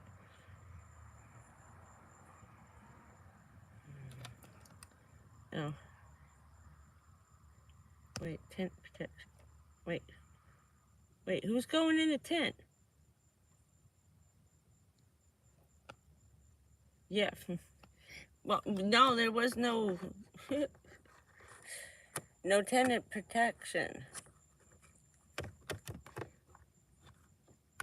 The Board of Health wouldn't let me take anything out from the house. He was just being nice and gave me 6-hour head start on the next guy coming. I got in my car, said thank you, and I drove away. And he's like, there was nobody here. So the next guy was coming at 6 o'clock in the morning. He said, if you're lucky, he said, you got 8 hours for the next guy shows up. And I know who it is, and you don't want to be here when he gets here, okay? I said, okay, so just leave. There's no way. He said, especially, he said, that's what you do. You're a federal employee, you're a federal officer. You know you can't stay here. We can't break the rules for you. That's nepotism. No, you gotta go with the other 4 people in your trailer park. Everybody's going. I was like, oh, shit. They just did the roundup. They went next door to the Canadians and threw like 20 of them out. Everybody's in the park. They just went trailer park to trailer park, starting from like Cape Canaveral down, all the way down to almost to where we were by the fishing pier. They're probably just hitting down there now. And everybody was the same, mold and no water. I said, so it's better we live in the car with no toilet and no water. And now we're in the car. At least we were in the fucking house. Now you're standing outside. That's good.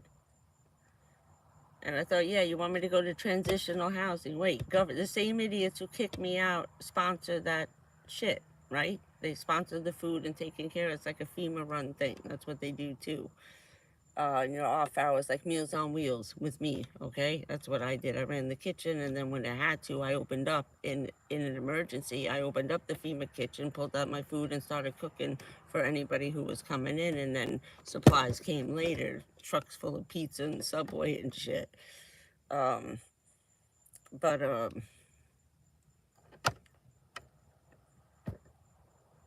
It's idiotic. It's idiotic. To put me into a room that has no toilet, no sink, no nothing. At least in my driveway, I had electricity, I had the toilets, I had 5 shower houses.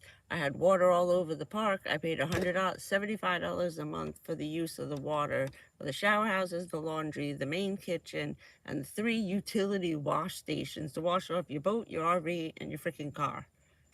Water all over the place. And an electric sink with an electric pump. I showed him everything.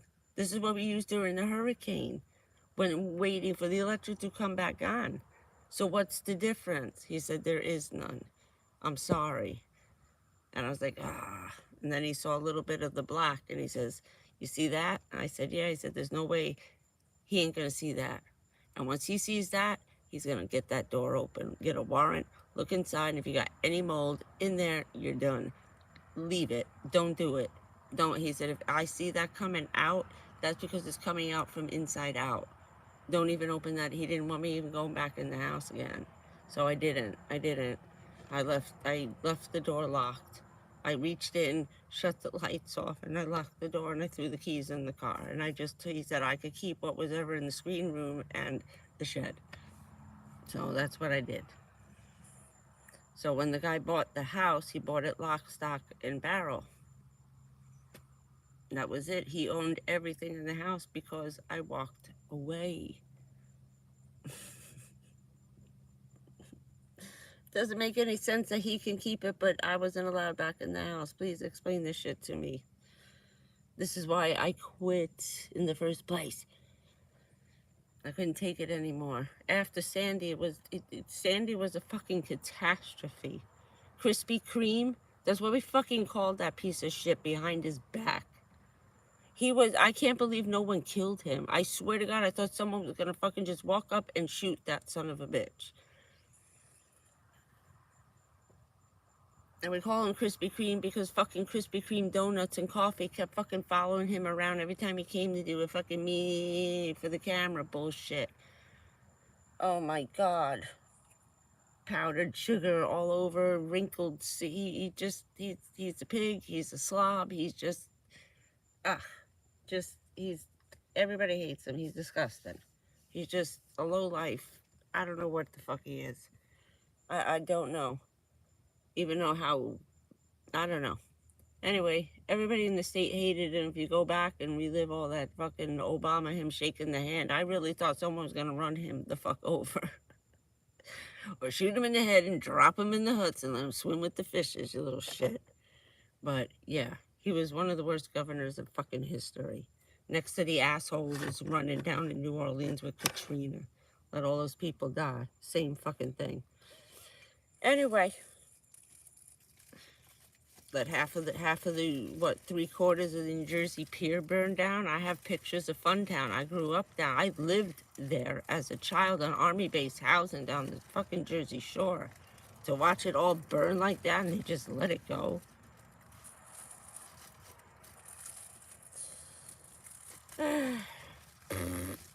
After that, I was like, screw this shit. I don't want to do this anymore. And I got in trouble. And found out you can't. We have you till the day you die, bitch. You said, I do. He said, when you put your hand on that Bible, that was for life. He said, no one gave you the job. It was an appointment. You have to be offered the job.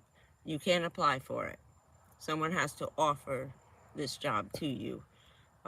It's like getting bumped up in the Army, going from like a major general to a general, and then you get 4 stars depending on who you work with. It's quick and it's fast. You can go up to working with the president in just fucking days like I did. It's like, oh, you were working on the school thing? Want to work on one of the elections over here? Yeah, okay. Next thing you know, friggin' Bill Clinton's coming through, Gary Hart, all these people. I was like, but then you got to do this. I swear. To do that, and then you swear like 3 times in a row. You swear to do this for the rest of your life. Until the day you die, sick or not. To them, I'm out on sick leave. I'm getting my money back from working with the town, running the, like the blizzard watches, and the firemen, and the fire alarms going off, and who went to the hospital this week, and every time the thing went off, I'm there with the cops and the firemen. All that other first responder stuff is actually separate. That was New Jersey and the municipal, the township of Weehawken. Then I worked for the Port Authority, is the one who loaned me out then to Homeland Security, stuck my ass on the waterfront. I said, fuck it, I'll volunteer to wash them off. They were just pulling people out of offices who weren't even outside to put them to wash off the firemen, and the diggers are covered in shit. You're gonna contaminate somebody who wasn't contaminated, maybe wasn't even in town? I knew they were gonna send this woman, Antoinette, was my boss with the housing authority. I said, you're gonna go in there, in this building, and yank one of them out instead of sending me back down there. I said, no, you're not. And I just got in the car. I don't even know it was a federal car. And that's when I then continued working as a federal officer. I'm a federal responding officer, law enforcement. I'm allowed to have a gun. We just don't have a fucking badge. But we tell the cops what to do. We're the one who set the perimeter, like you set a perimeter, you set up the crime scene around what the hell went on. We shut down the roads, tell the cops, no one through. No one through. Someone gets through, you're fucking fired, no pension, no nothing, we're going to prison. It's crazy shit when the government comes and shuts down your town. Even shutting it down for a blizzard had to come from us. Me, my mother, Antoinette, the mayor. If he wasn't available, it would be the three of us making the decisions. Having to work DPW, deploy the plows, get the salt. That's just state and government. The federal stuff was working for the White House with Washington, and that includes the elections and terrorist shit, writing that stupid evacuation plan. That was dumb.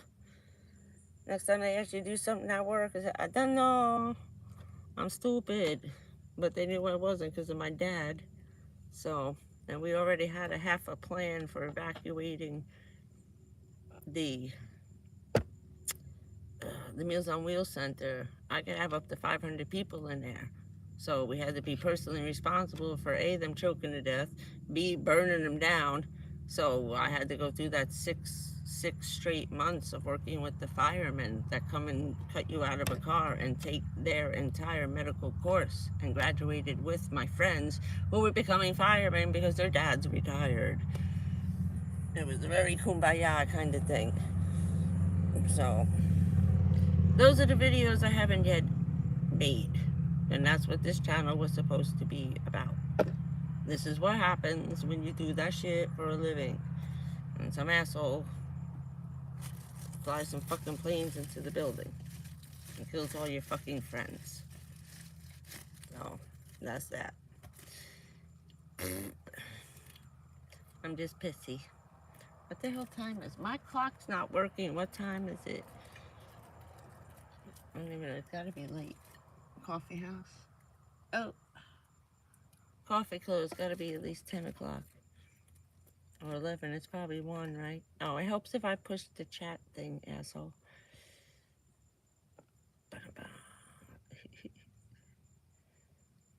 Oh, good. Yeah, I watched all those guys. Oh, it's on the chat thing. Dumbass. Dumas. Sorry.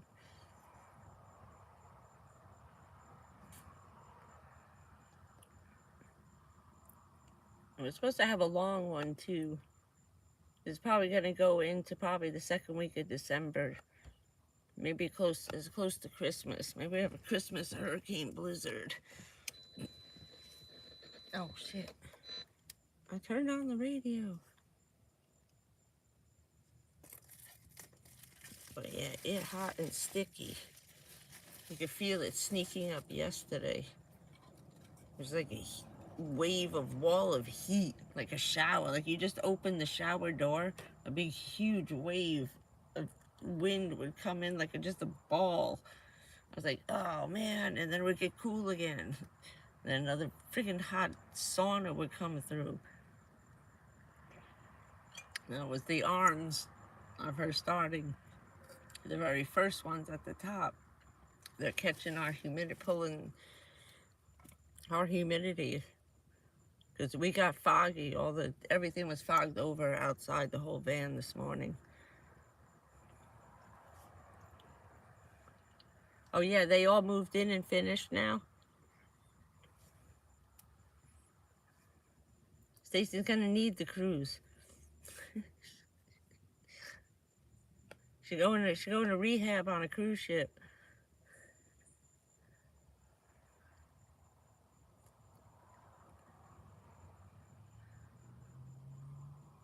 It was over 200.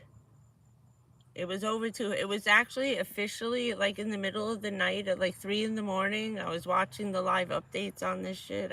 I woke up early. I couldn't sleep.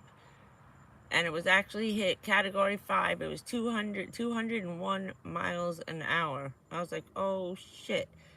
And then they were worried it was gonna take Sandy's track and come up, and it's either gonna go right up the Hudson River or out to sea and maybe just clip Nova Scotia and Newfoundland on the way out.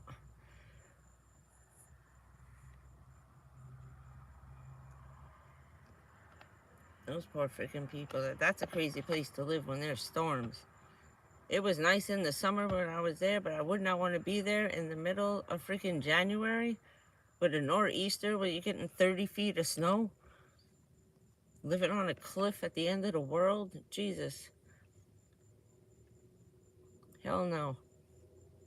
I have to think of the name of this movie. It was about up there where my father's family lived. Almost like right in, it's probably the only town that's there.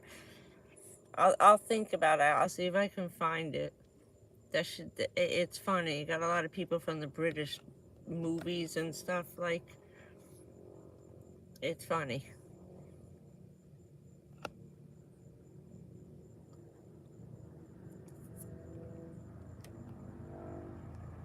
One of the English ladies who does a lot of the funny ass movies with all that one cast of older women.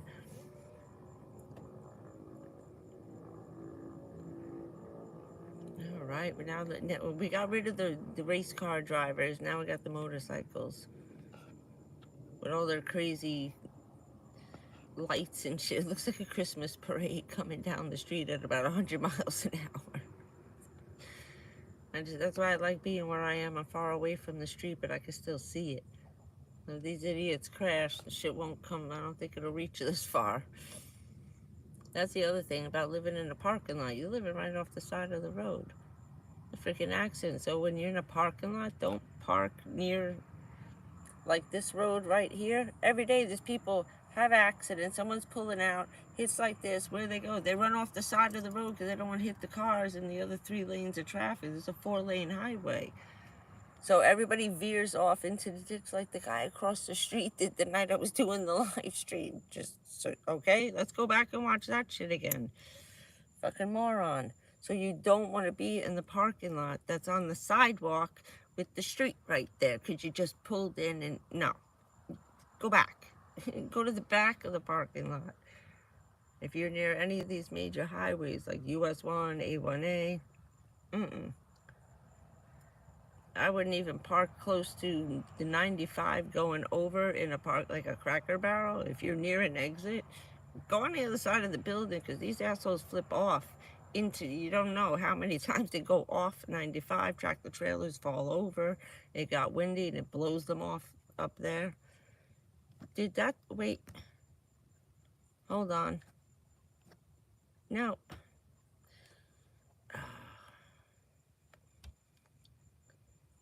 A thing came up about the 9/11 hijackers. These assholes were going to give them early parole and take them off of the fucking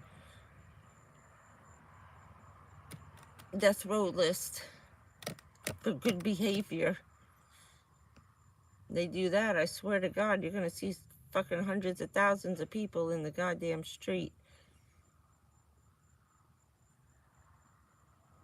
Don't worry about people breaking out. You got to worry about 100,000 people breaking into that prison and fucking killing that guy themselves, along with the other 5. The 9/11 5. They even have like a fucking name, like the Jackson 5. They're fucking assholes, making fucking jokes about this shit. And what was he gonna do? Pardon them on Friday before the 22nd anniversary? Gee. You had to put fucking Afghanistan and that, and gonna pardon these guys all on the same fucking day? Good luck with that shit, asshole. You're trying to start a revolution in this country. There will be a fucking civil war in this country. He let them go on this weekend.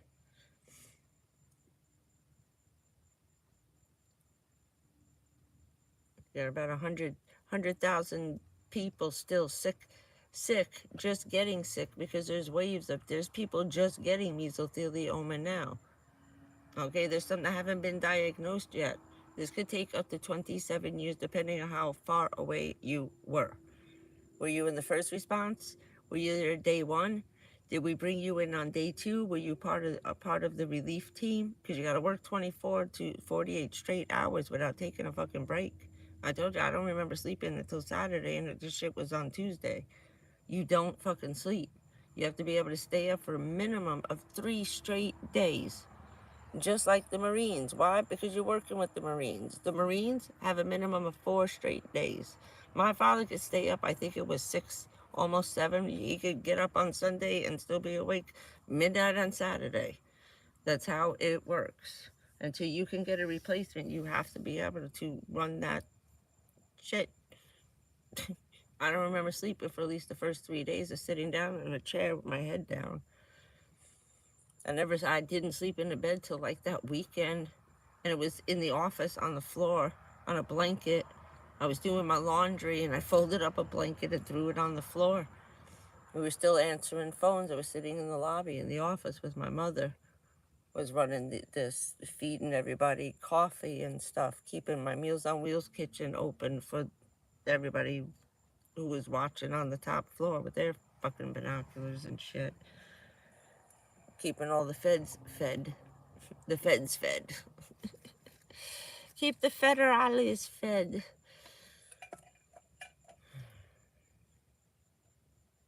Welcome to shit life. So that's what this was supposed to be about. Eventually we'll get there. So we say no to the shithole for 6 months. Just stay here. It's been a busy 2 weeks. Not like getting everything over at once. So, and then I'll figure out, I'll do a couple of drive-bys on Monday, see how big the crowd is. See what I gotta do. Some places don't let you videotape it, because it's like videotaping a funeral. So many people, there were over 5,000 people came from down here, up there. That's what I think that the thing in the numbers is, the 3,900 versus the 4,700. I think that other like 3,000, say, pushing us almost up to 5,000, is the 3,000 firemen and first responders and cops that came from here, up there, because they were with us. They were there within 2 hours, 3 hours, 6 hours. They were flying them in. There's a bunch of assholes outside.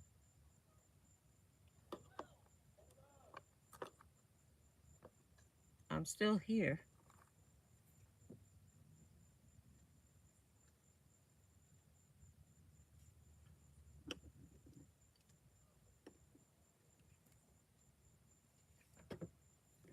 I'm still here.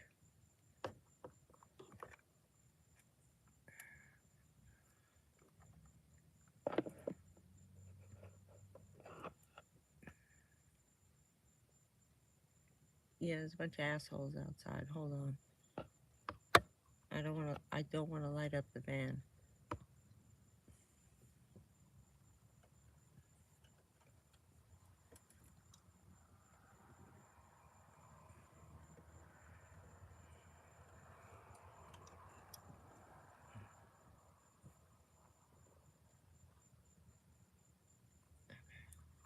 All right, they were walking by. Usually they're going back to the park. They sleep in the bushes and they're letting them stay there. That's why I'm not going back over there anymore. If I do, I found another state park. It's about an hour from here. It's in just as bad a place, but it's a state park. And there's lots of cops and shit in there. So, let me move this out of the way for a minute. Oh. So, yeah, they've been in the bushes. You can hear them during the day. That's why I've been leaving the park at 5 o'clock now. The woman inside the campground told me that they moved in from the outside because they have friends renting campsites in the park. So that during the day they come and hang out, and instead of leaving out the front, they just walk right into the bushes, into like the forest, cut the trees out like they did across the street, like I showed you guys in the videos of them sleeping in the woods. So they cut out they go real deep, dead center, cut a little trail, and then make a giant circle hollowed out, and they got all their tents and shit, and they're living right in the fucking park. They're loud as shit during the day. There was one girl I saw who was pretty much a prostitute, older woman, not like looking like a pro. I mean, it's the whole thing. No woman sitting there in the middle of fucking nowhere with her bicycle laying like this on the park bench across from 4 fucking derelicts and some shitty vans that look like they're about to be crushed and thrown away for scrap. She's living in those vans with those guys. So the cops really need to get a grip on some of the shit. They're not doing it openly, but that's as open as you can get. Because there's no way that broad's sitting there with those creepy motherfuckers staring at her all day in her shorty shorts and her tank top. There's a couple of kids doing business in there too. Ugh. But yeah, normally around now they're going back for the night. Everybody just hit Walmart because it's closing, trying to get money from everybody leaving on the side of the road. Now they picked up their shit and they're on their way back to the park to get high. They got a fucking, they have a whole schedule, and you see them coming and going at the different hours. I gotta lay back. Oh shit. Oh, that's a pretty roof. So yeah, now we're dark again. Hold on. We're waiting for the new batteries. So hopefully we'll have them by next weekend. That would be nice. I'm trying to turn the comments back on. So it gets a little loud for just a little while, between 11 and 12. Then after that, just a bunch of like 17-year-olds snuck out of the house on a Saturday night, and they got their beers and they're hiding out over here with their skateboards and shit, getting drunk. They're funny. Then they skateboard off, videotaping shit for YouTube with all their skateboards are lit up and stuff. It's pretty funny.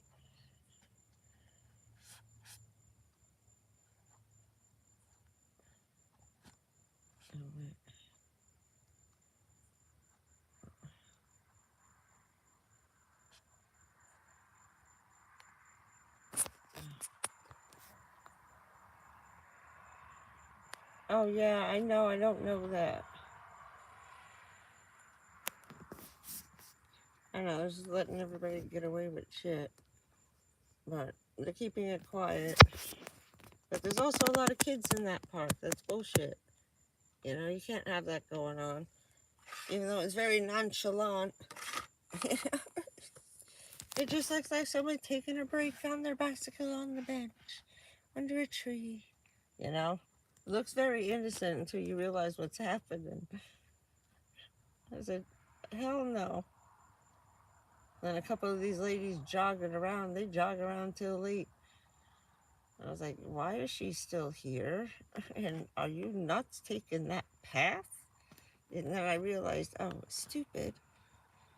She's jogging with these other guys, and they're jogging into the fucking back of the woods around this crazy ass nature trail.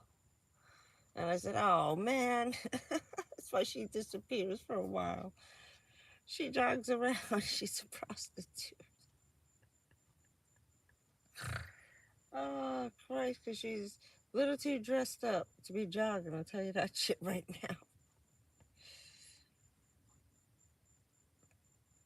First, I thought she was a stripper getting her tan and her walk on. And then I realized, no, she's an old stripper who's now not stripping anymore, but just saying, screw it.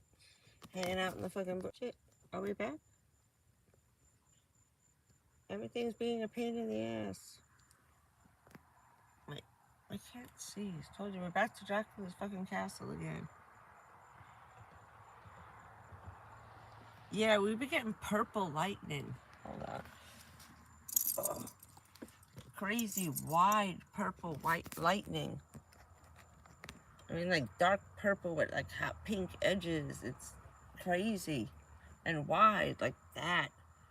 The storms have been beautiful. Oh yeah, I already picked those up. I went to the dollar store and I have all my other shit. That's why this is going to be the last office visit with the doctor. We can do them on the phone. And I only have to go for one wellness check between now and January, or I'll see him before Christmas to end my Christmas. New Year's Eve is the closing on my diagnosis. So that was my 1 year and 4 months we ended it on. So 12, 13, 14, 16 months watching the first year go by to make sure it was going to do what it was going to do. And I went in order of getting sick, of how I was supposed to get sick, and I met all the guidelines, and it was word for word textbook out of their little playbook. So that's why mine ends on Christmas Eve. Wasn't that nice of them? Freaking assholes. Couldn't have waited till after January and did 17 months. So that'll be my last visit until March, or probably the first week of April. Then I just talk to him on the phone like once a month, and he charges for a phone consultation. And then if he has to call in antibiotics or something, I don't go into the office anymore. I don't go anywhere. There's no more scans, no more. That's why I'm trying to get everything in. And COVID outbreak went everywhere. And in the middle of this, they've been trying to get me in and out as little people as possible. Thank God there were only like 6 people there, and 3 of them were inside when I walked in when I got there. So I just sat over on the side and waited, and she got me in as fast. She let 2 people wait and took me first, so I didn't have to sit out in the waiting room. She goes, they're workers' comp. They're not going anywhere. She goes, come on, let's go. I can even tell them to come back after lunch. They're paid for the whole day to be here, so screw them. She said they can fucking wait. Oh, she's funny. I love her. She makes it fun. At least I tried. Yeah. Wait, open.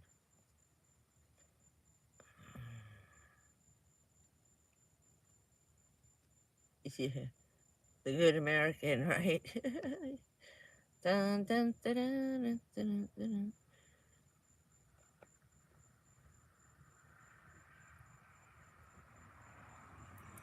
A good thing I didn't bother running for state rep. Would have went through all that shit for nothing. Could you imagine? All that campaigning? Oh my God. I'd have screamed. It was just about to start, too. That would have sucked. I would have just fucking started the job and I would have had to quit.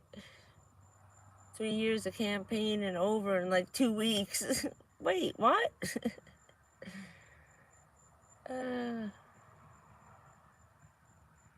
Oh no, this down here, they were in the hospital 3 times. The children and grandma. I'm worried about grandma. She don't look good.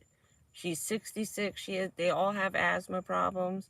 They have a lot of bronchial lung issues, the whole family, okay? And was having trouble with her heart and the thing. I told her, you feel like shit, you better get your ass back there. At least go to the emerging med. I said, you have any pain in your freaking chest, you tell the kids if I'm out here during the day, come fucking get me. So she's feeling like shit, and she's on day 19. She can't taste anything. She can't barely eat anything. She's a disaster.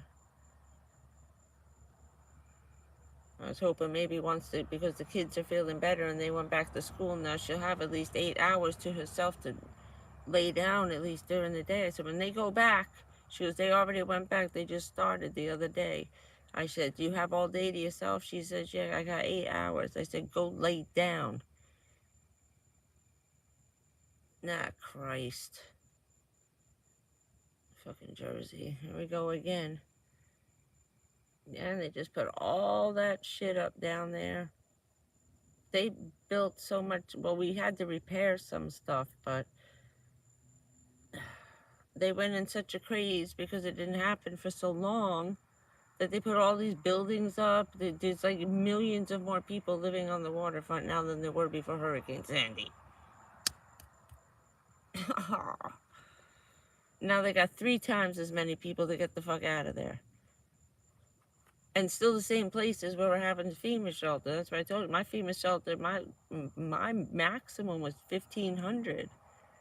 They just called and said you're up to 3,000. We're gonna include the parking lot, the backyard, your lobby, the stairways. You have 8 stories. We can go up and sit people on the stairs in the two huge stairways on either side of the elevators.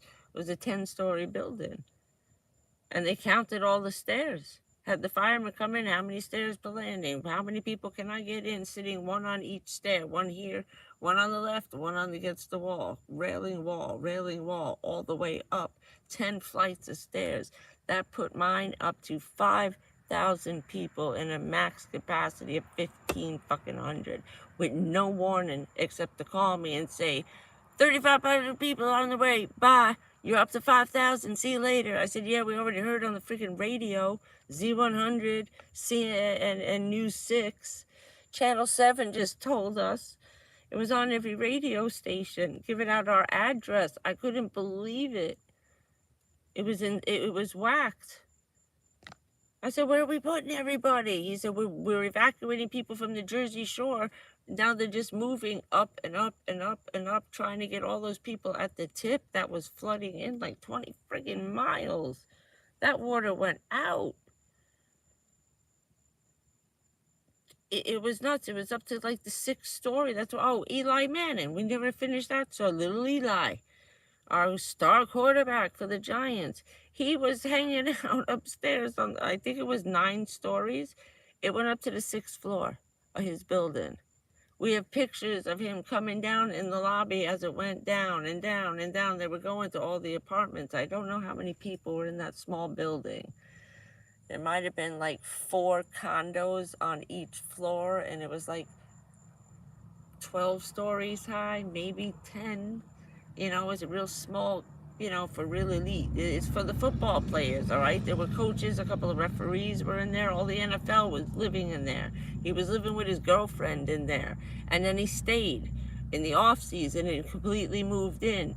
And Hurricane Sandy came and he like got stranded. Oh, it was the funniest shit. He was on the news every hour on the hour. They posted a crew in the lobby with him, and every hour on the hour he came on talking shit, measuring the water with his stick. You gotta find some of this footage. It was funny as shit.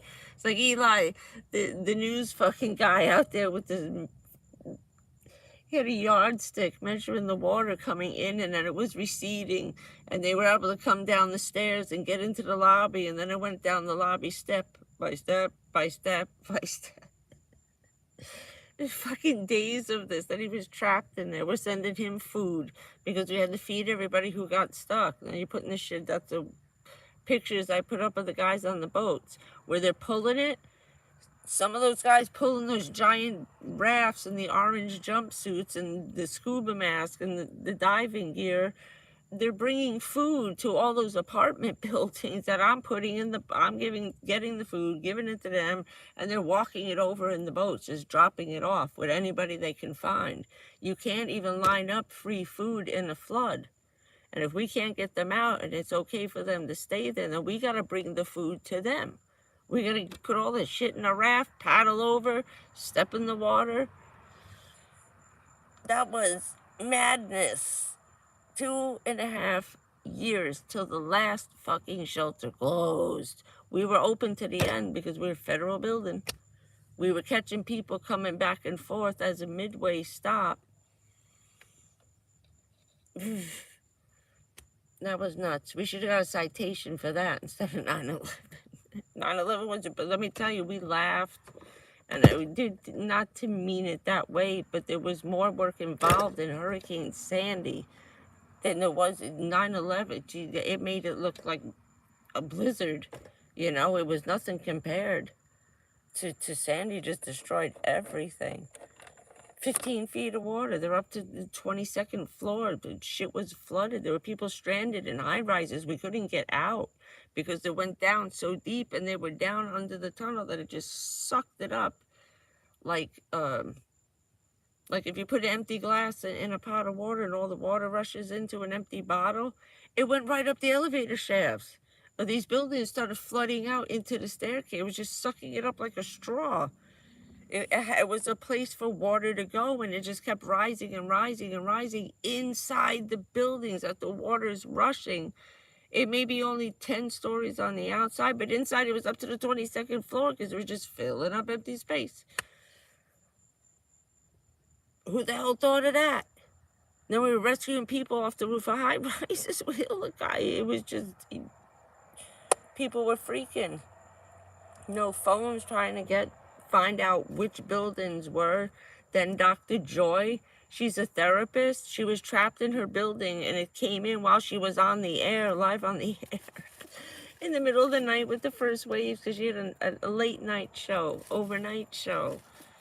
It was whack. She was stranded in her building, I think, for 4 months. No electric, no shit. We were dropping off supplies on these rooftops, all these Fifth Avenue apartment buildings. She was trapped there for that long, doing the radio show from her balcony. It was nuts. It was just nuts. There was no precedent, just like 9/11. Like, this ain't gonna happen. It's like, yo, remember that stupid movie they made? Yeah, guess what? We should watch that again. Oh my God. So yeah, those are the videos I've yet to make, talking about all this shit. Now you know why I quit. Oh yeah.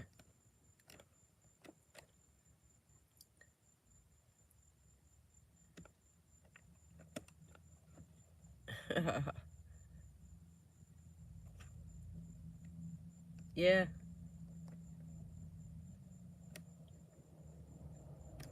Yeah, like here, they're just gonna be. They're just gonna be. There's no place to put all those people, and they didn't want to move. I bet they wish they freaking moved now, right? They should have just all moved up to North Jersey like we did after we got flooded out twice in the Army base. That was insane. The second time, I think my mother was probably trying to kill my father. And then she was pissed at the Army for letting us stay and having that happen one more freaking time. That thing rose to the 2nd floor. I have photographs. I have some here. I saved some. My father in a rowboat with the rest of the Army guys. Special forces units, you know, pulling up in a rowboat, pulling our asses out of the window.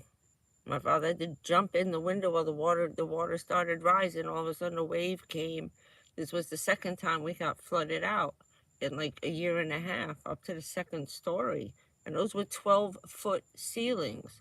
So this shit, the water rose over 13 freaking feet in like 2 minutes. It just came in and took everybody out. We're running up the stairs from the 1st floor up to, in our apartment, like a loft. Now we're in my bedroom. Water's coming in the kitchen window, coming in my bedroom window, just fucking coming in every goddamn window, filling our apartment up like a bathtub. We're waiting for my father to come. He reaches in, he's leaning over one of those giant rubber rescue rafts, pulls me out. All of a sudden the water went over the ledge. As my feet were coming out, water started rushing in and started pulling me with it. He yanked me with one arm out the window, like threw me over his shoulder into the thing. Someone grabbed me. I saw my father dive into my bedroom window up to his ass, sticking out with someone holding his legs, pulling my mother out while the water's rushing in, now headed towards the goddamn ceiling. We left after that. Yeah, I had shit during Hurricane Sandy. I flipped out a little bit. All of a sudden, something hit me, and I forget what it was, and that was it. Down I went. She was like, "You can't do this now." She goes, "You were 5. We're still alive. Daddy's alive. Everybody's fine. We didn't fucking drown." Slapped me in the face and said, "Get the fuck out there and do your job." I was like, "Okay." We don't got time for people to be snapping on shit now. You don't have the luxury to freak out yet. We'll talk about that later, okay? I was like, "Okay." I said, "It's not going to come up the cliff, right?" She goes, "We're like 5,000 feet above the freaking the Hudson River." We thought it was going to, we were worried we were on a slope that it would start to come up the slope of this road as it was filling in the bottom. I found a whole bunch of videos and stuff of the 1-year anniversary cleanup, and what mess. I forgot what a just mess of wood. The entire Hudson River came in, dead fish, and all the piers were destroyed. There were hundreds of pieces of those pilings piled up against the far mountain. When I looked at it, it's a place called The Shades down there. It became very famous. That's where all my friends lived. A lot of the cops, everybody for half the town lived down there.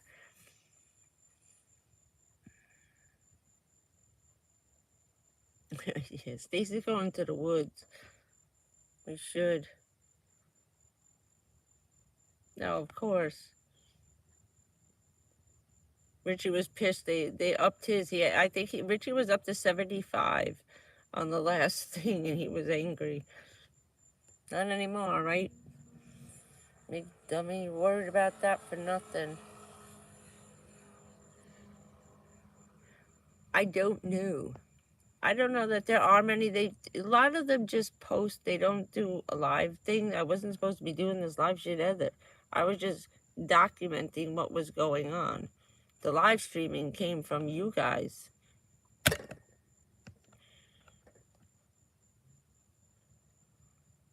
That happened because of Morgan.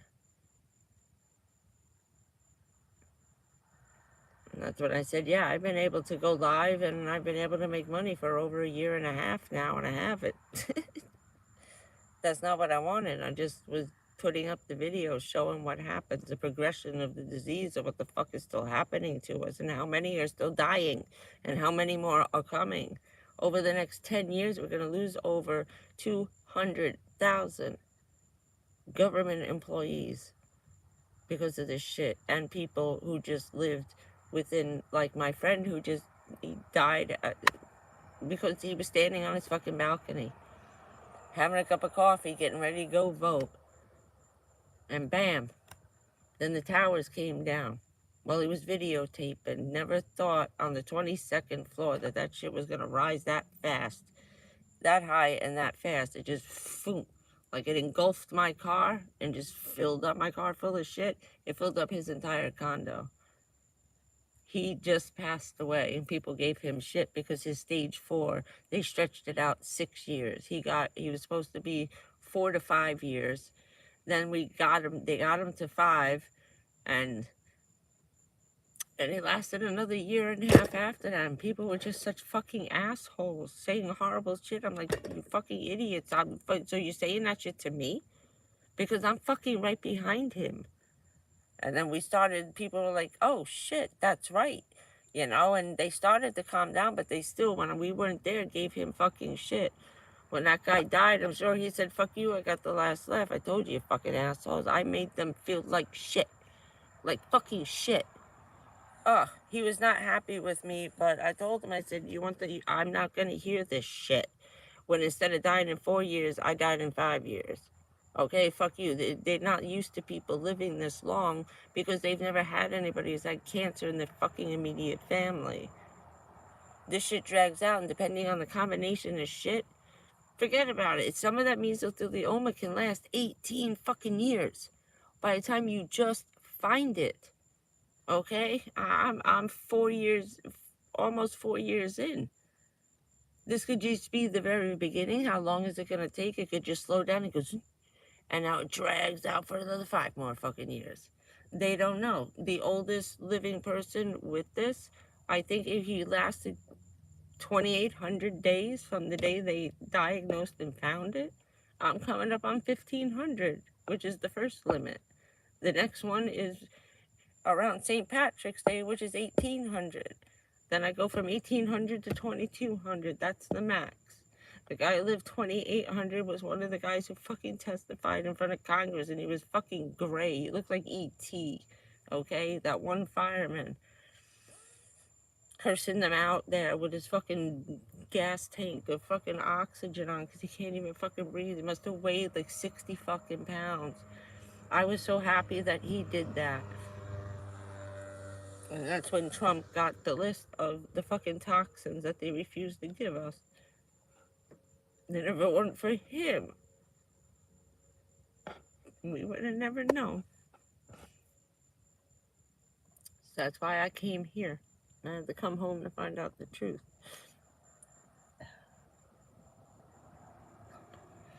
So, and there's no suing, there's no nothing, there's just, you can't, there's too many people. Can't even pay anybody. How do you pay, like, 1 million first responders? How do you pay out 1 million families? You can't. All you can do is pay the medical bills, and then they stop fucking paying for that, too. Okay, we gotta get off the tangent on the government before they rip down my fucking thing, but, yeah. But it's all public knowledge. I'm not accusing no one. Just the fucking insurance companies. Now stop paying for 11 little girls in my town leukemia treatments. And they all fucking died. My friends' children. And it's like planning those funerals. Imagine 11 of your friends, people you've known since a child. All 11 of these kids from 5 to 12 all died within a series of a couple of fucking weeks. Because they all stopped paying, saying it was the Lincoln Tunnel. Well, now they know, after they've been dead for 10 fucking years. Okay. Oh, yeah, that it was 9/11. Well, now, you know, you can't sue or do nothing like that. Well, how did we know they made a fucking mistake? And that's all on the insurance companies, or whichever ones they had.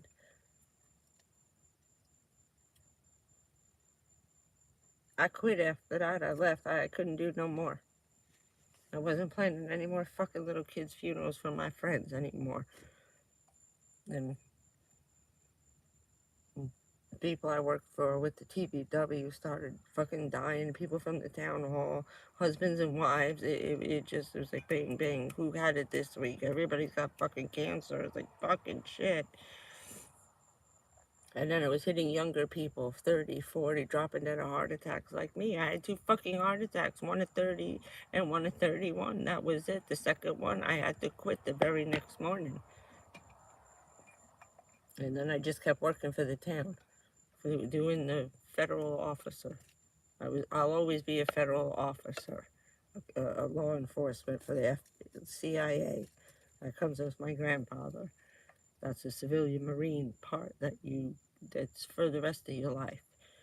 You have to do it because no one else you can't teach someone else that job. You can't, you just know, at that point you know too fucking much and you can't leave. No one else can take your place. That's it, because I have all the information from the last time in my head to know what to do the next time it happens. So that's why I was pissy when I went out there asking for help to see who was paying for my funeral. They took it away. They're not paying for any government employees because there were too many. They were up to 500,000 funerals and it was they cut them off. It's now no longer part of your duty, like the military gets their funerals, but they took ours away. And we work with them. The cops get paid by the cops, and firemen do their funerals. A lot of them are paid for amongst each other. They take money out of their own pockets and pay for each other's funerals. It was disgusting. But we don't get ours paid for anymore. That's it. They took it all away. So my funeral is like up to me. I still got to figure that out.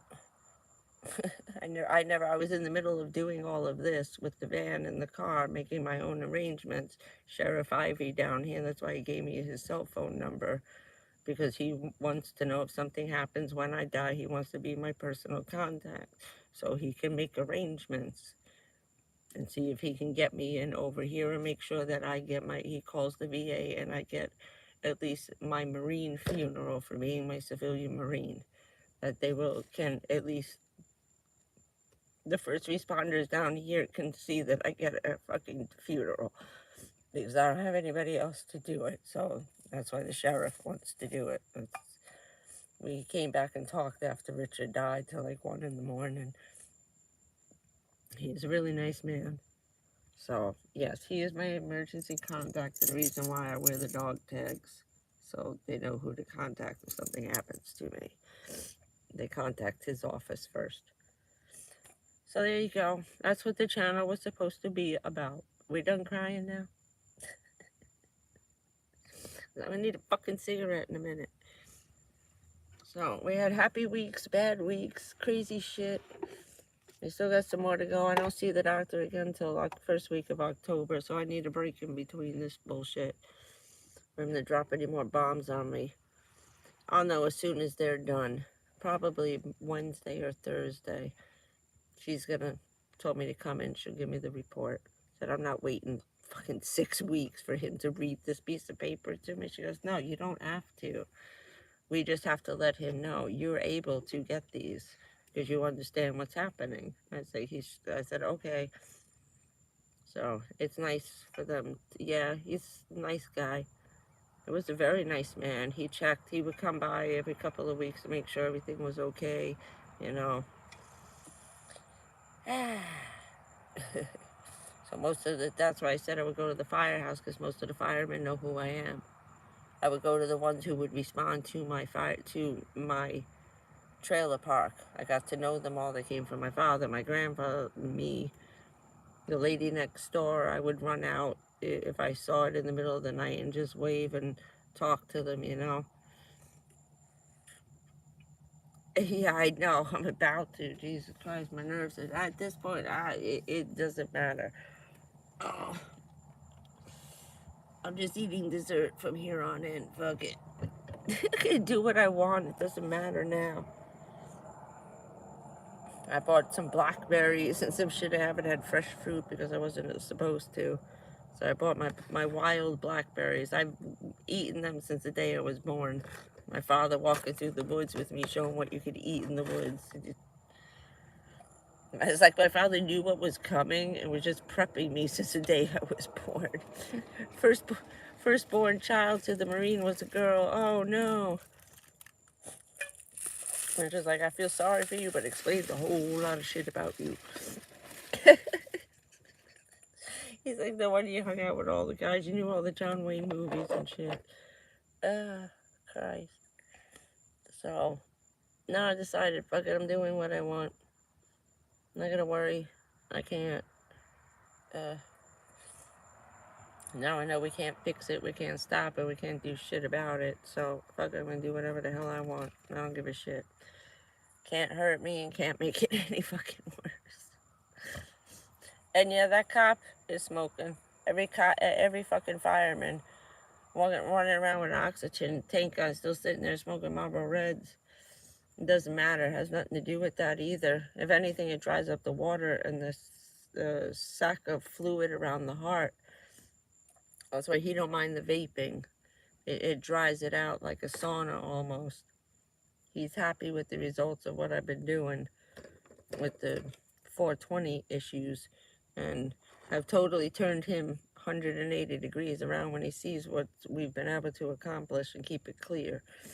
I should be a little farther along, but some of this not being able to breathe is that my rib collapsed and is pushing on the front of my lung. That's why I can't get a deep breath. She said that's why your oxygen is still fairly okay, but you can't breathe.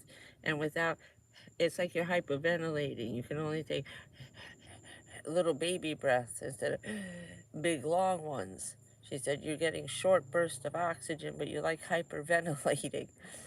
So now we found the rib that just went point, and now one's like this. These ones are straight, and this guy just went boing, something. It just collapsed. So that's probably not going to be spectacular news, but that's the big and the skinny of it. That's why I said sometime between Christmas and fucking April. I don't know. And it's hard to tell because we can barely see in there. The lung doctor was like giving up before he retired. He said, look, it's just, when it hurts, go find out what's wrong. Stick with the x-rays. Then we'll zoom in with the MRI, but don't do no more unnecessary shit. You know, I said, okay. He said, and when it hurts, go to the emergency room, but go to the same place, okay? I said, okay. Ow.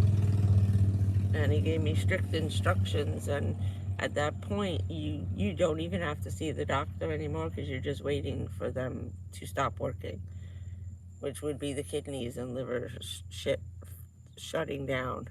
Your lungs will be the last to go. He said my kidneys will die first, and because kidneys took first place over the lungs, that passes me now back to the kidneys.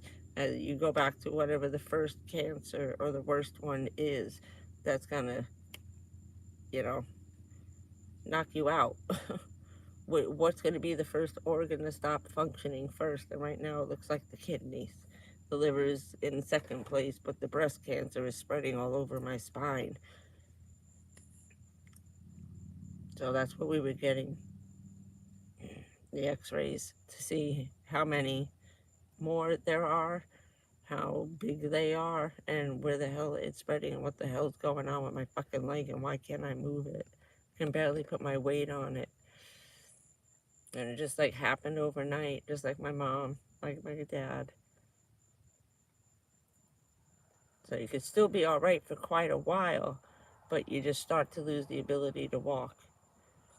Your bones can't hold the weight of your body because they're fracturing, because they're so thin. That's why most of, like my mother ended up in the wheelchair. There was nothing wrong with her legs. It's just that her hips couldn't hold the weight of her torso anymore because they were the weight from the waist to her head was fracturing the vertebrae in her hip, in the dead center above your tailbone. Just the weight of her body and her head and her shoulders was crushing the bones in the bottom because they became so thin like eggshells. So after a while, you have to sit. You cannot stand. But that's that. Anyway, we'll know more in another week or two. So hopefully I'll be getting that paperwork done and picking up my batteries with good news. So that should actually be coming in together. Maybe that's why. God made the fucking deposit go in on Monday instead of today. I can't order it till Monday, September 11th. Maybe it's good luck. Because those x-ray results are going to take an extra day or two, she told me. Now they're going to put them side by side with the DEXA scan. It's like a 3D x-ray of your bones, so you can actually like look through them with, looks like little, looks like this shit. Wait, I'll see it in a minute. Can you see that? No. Looks like the non-skid shit, like this, okay? That's why my bones look like this shit. It's awful. If you Google the photos of severe and degenerative bone loss, I'm at 3.9. Test ends at 3.0. I'm screwed. It was twice as bad as it was the last time. That's what this girl's worried about, so she's trying to run it. Yeah, I have that. I'm sitting on 14 inches of memory foam on really good, expensive shit. It just hurts because you're putting pressure. It's like a sciatic nerve. I'm pressing on all those stupid little shits. Plus the bones itself hurt. It's like all my bones are bruised. That's what the pain is, and nothing takes that pain away. You break a leg, nothing takes that pain away. I've had broken bones all over the place since I was a kid. I broke my shin bone landing over a butcher block table, a square. This shit, I wish I had a broken leg. I wish it felt that bad. It's like 10 times. This lady with the baby, Samantha, Lynn, said it's like a 12 on the scale of having a child pain. She goes, it's unbelievable. She goes, I didn't scream so much when my baby was born. I was howling and crawling and screaming for my husband. It just hit her and down she went. They had to like carry her back to the car. They were taking photos of the baby, the three of them, for like the Christmas card kind of thing. It was, you gotta watch her video. This poor kid, man. But, yeah. So, it's just a matter of moving positions. There's just no place to pace around to. So, oh shit, wait, how long is this getting? I'm trying. I watched everyone die in my family of this. My uncles, my aunts, my uncles, my mother's brothers, everyone. My dad, my mother. My aunt and uncle died. She ended up with breast cancer because she lived on the Navy base housing with my uncle. That was bad. And we were Camp Lejeune. My father was in Camp Lejeune when I was created that lovely evening. And so, yeah, he was stationed at Camp Lejeune when he knocked up my mama. Lady's like, oh, shit. I said, not only that, he was in Paris Island. Wait, go in for what?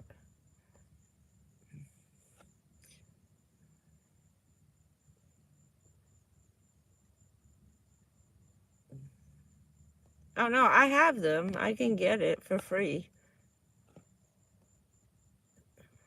It doesn't matter that it's not the donut there. It's not for the tailbone.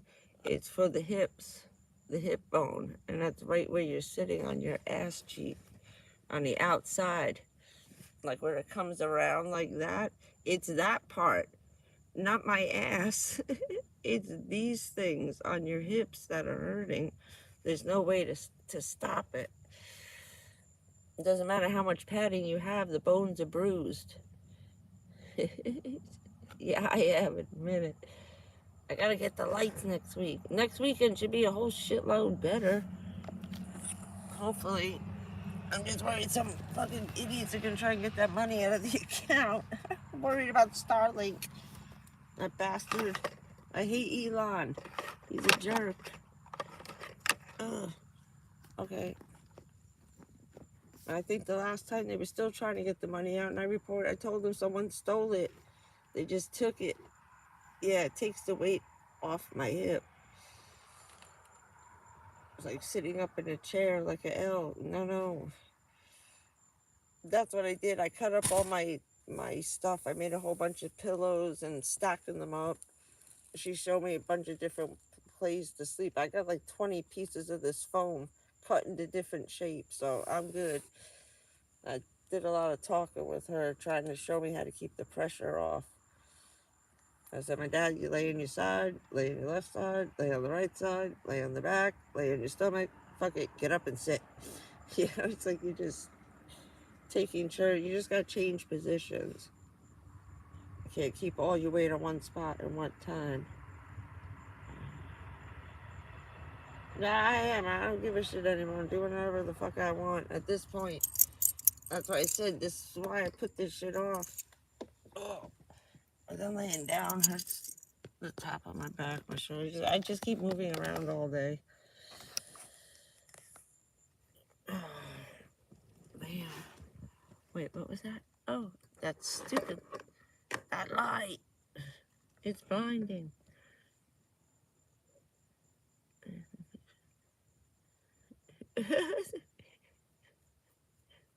Oh, yeah, don't say that. Oh, yeah, screw that. I went to McDonald's. I got a bacon burger. Bought some freaking blackberries and blackberry preserves and some banana bread and chocolate syrup. Oh, yeah, I'm going to have a ball. Screw that.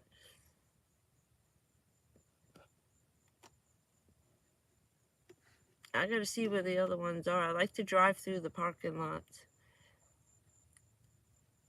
I worked one of those car shows once.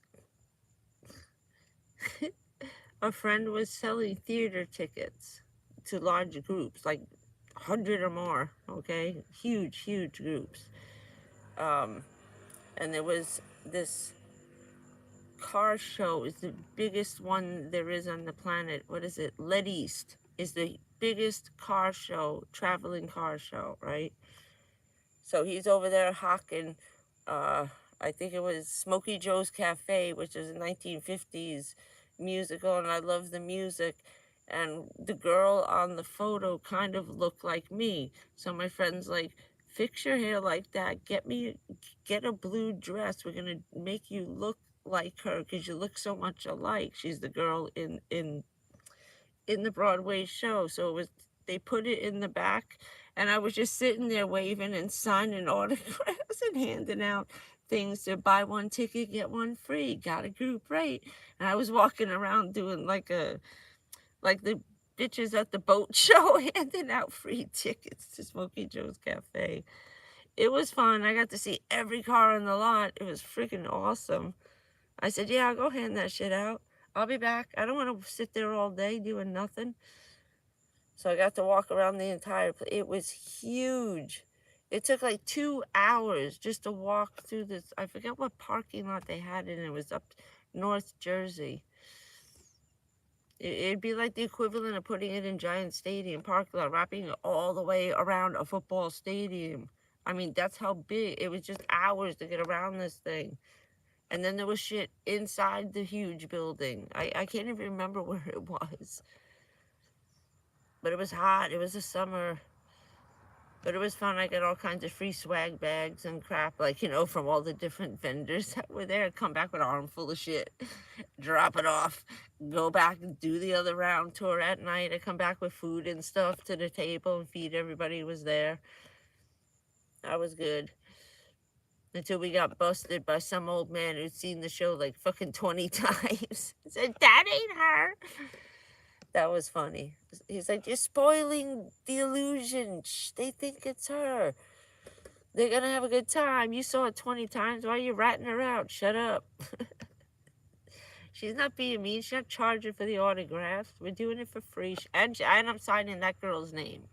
So, you know, they're getting a semi-real autograph. Signing t-shirts and shit. It was funny. We got into it. We couldn't get in trouble. He's the one who owns the business. So. I said you can do it. Yeah, I'm going to try some of that. I miss my bathtub. Yeah.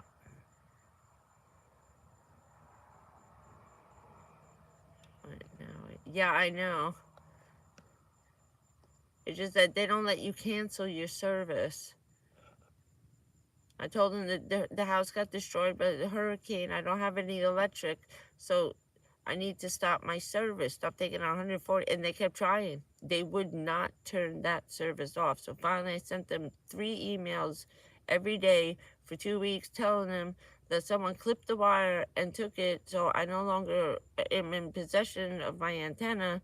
So turn it off. And every month I go and I take the money out of the bank so they can't make the purchase. Has to be under $100. As long as I leave less than $100 in the bank, they can't, there's not enough money, and it goes through as a declined purchase. So because they wouldn't answer me to turn it off, I've been doing this for 9 months now. This is ridiculous. That's why I had to put the money in the bank. And I'm like, what do you mean I can't use it till Monday? Which is good because nobody will be able to take it out. So hopefully I get in under the bar. These assholes trying to take it out. I just want my batteries. That's it. They've been very nice too. All the people around the world, of course he has. This way it gives him permission to put up more Starlinks in those areas. Which is doing very good for the vanlife people. Because no one's having trouble up in Canada. People are in Alaska. They're all over the place. They are everywhere with the roaming, and it came down where the one was like $300 a month, and now that one for $140, that's just traveling. My shit was on everywhere. Everywhere. And that little 200-watt battery, the little yellow guy I got, runs that thing for 9.5 hours.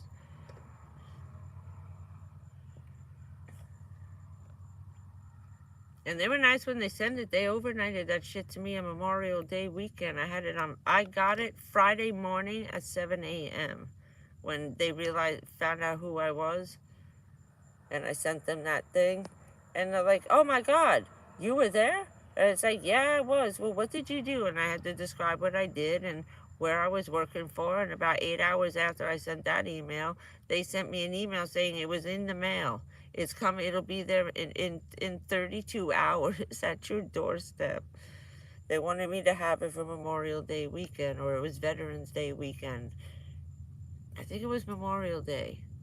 I forget. It was one of the Army holidays. Memorial Day, Veterans Day, one of the big weekends for us, for the government. And they fulfilled their promise. Everything was there. 7 a.m. Guy come running out. Are you Miss Lane? I said, yes. He said, I got a Starlink for you. And I said, it's really? And he's like, yeah, it had to. He said, look at this. Must be delivered Friday, 7 a.m. So they were lovely. Overnighted that shit, put it together, built it in 32 hours, and sent it right to my house. You just can't cancel the service. You're not allowed. So good luck with that if you ever have to cancel it, because 9 months I'm still trying to get them to turn the shit off after I sent them a thing telling them I no longer own the house. It's gone. It's been destroyed by Hurricane Ian. It's being torn down as we speak and gutted. No one's living there. I don't live there anymore. I have to check with the bank to see if they tried to take it out at the end of the month, this month again. So they're blocking them as an unauthorized purchase. So she said there's sneaky shits like that. They do it as a debit card purchase instead of a reoccurring purchase, so you can't stop it. All you can do is keep under the amount of money that they're about to take out in your account. You have to short it by 20 bucks. She goes, so just keep $20 less than they want out, and it will never let it go. I was like, what a pain in the ass. Yeah, that bone pain sucks. Oh, wait, what the hell time is it? Okay, 12:30. I was like, this felt like it was getting really, really, really long. I was like, how many hours? This is never going to fucking upload. Maybe it's better it doesn't.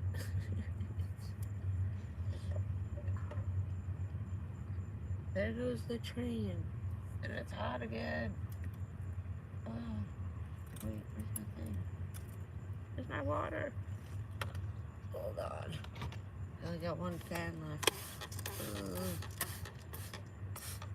Yeah, shooting myself in the face there. So what else is new?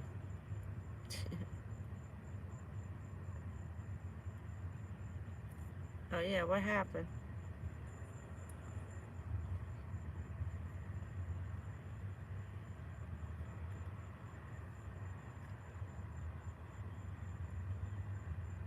Yeah, I could try. I'm gonna see if they got the hint yet or read the other emails.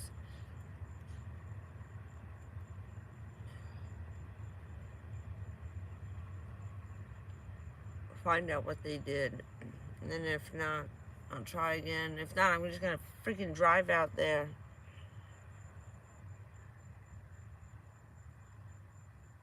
Because there's no 800 number. It's all email. Can't talk to no one.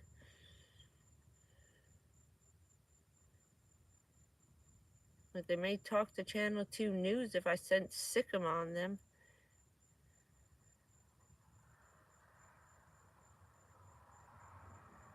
Yeah.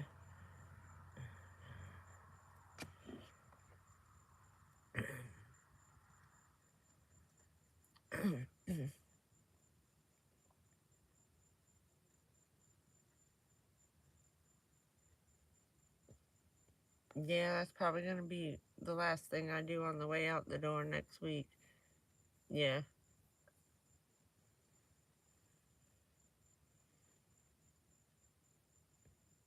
Do one last set of blood tests next month. That's why he's pushing it off. Shit, my brain. No, nobody's sleeping close by. I was talking loud over the train. It just stopped. Oh, damn. It's hot.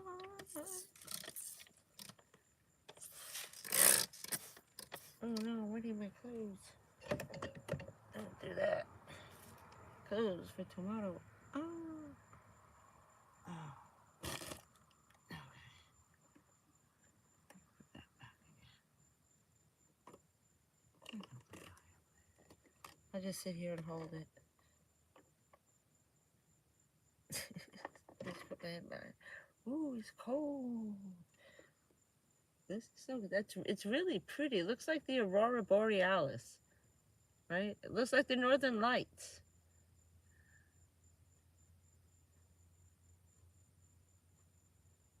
No, I have to redo it. He'd have to reinstate me. I told you I got kicked off of Facebook and Twitter. They shut my shit down because, you know, I got very angry one night and talked a lot of shit about this stuff. And next thing you know, banned for life. I'm never allowed ever a Facebook account, and I was kicked off of Twitter. It just reminds you of winter, right? I have a snowflake ball. Glass. Okay. Doing commercials. I want to get sponsored by the dollar store. Screw Jackery. I want Dollar Tree to sponsor me for van life crap. That's an even better endorsement. Hell with the batteries. Give me free shit like this. Right? It looks like a little... hanging on the tree. Oh, I can't wait. I miss my Christmas. It's big in our house. That shit starts a lot of times by November 1st. Thanksgiving, we always have the tree up because we celebrate that really long religious Orthodox. Because everybody in my family is ordained because they're military. Captains, generals, sergeants, major generals, anybody who had their own commission or a boat was the captain. My grandpa was the captain of the USS West Virginia. He was their preacher. He was ordained. Everybody in my mother's family is ordained. Navy captains from every branch of the service. If they're the head of something and they got their own boat or squadron, they are the preacher for that group. So the only one that's not ordained was me and my mom. My father probably could marry people at that point.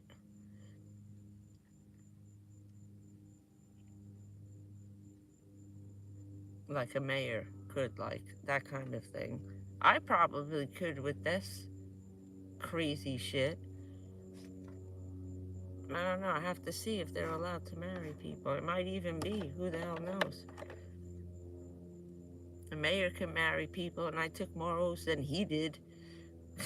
Actually, he didn't take the same oaths I did. He just got sworn in as mayor, and then to work with probably like Homeland Security, Secret Service when that 9/11 shit happened. But I took 3 oaths. He only took 1, possibly 2. I outranked the mayor. Should have went back and took it over.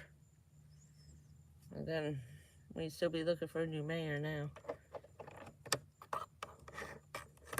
I was afraid that was going to happen again. I don't want nothing to do with that shit. I don't want to be in charge anymore. You people crazy. We made a lot of jokes and shit about what went down. It was funny. Look at someone you know in high school over there fucking shooting rubber bands at you is now in charge of all this shit. You know? Getting drunk behind the football field. After the game, fucking shooting on fucking M80s in the bathroom. Yep. That's the head of Homeland Security for you. And you're in charge of saving our asses? Yeah, okay. But they were good at what they did. And we were proud of them.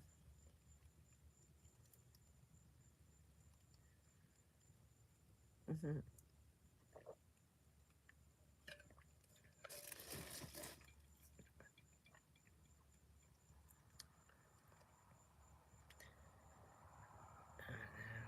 Oh, that's I'm watching the meter.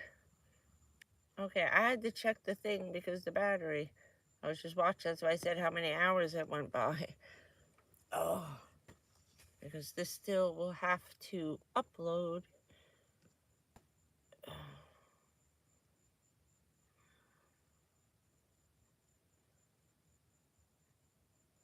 And I am.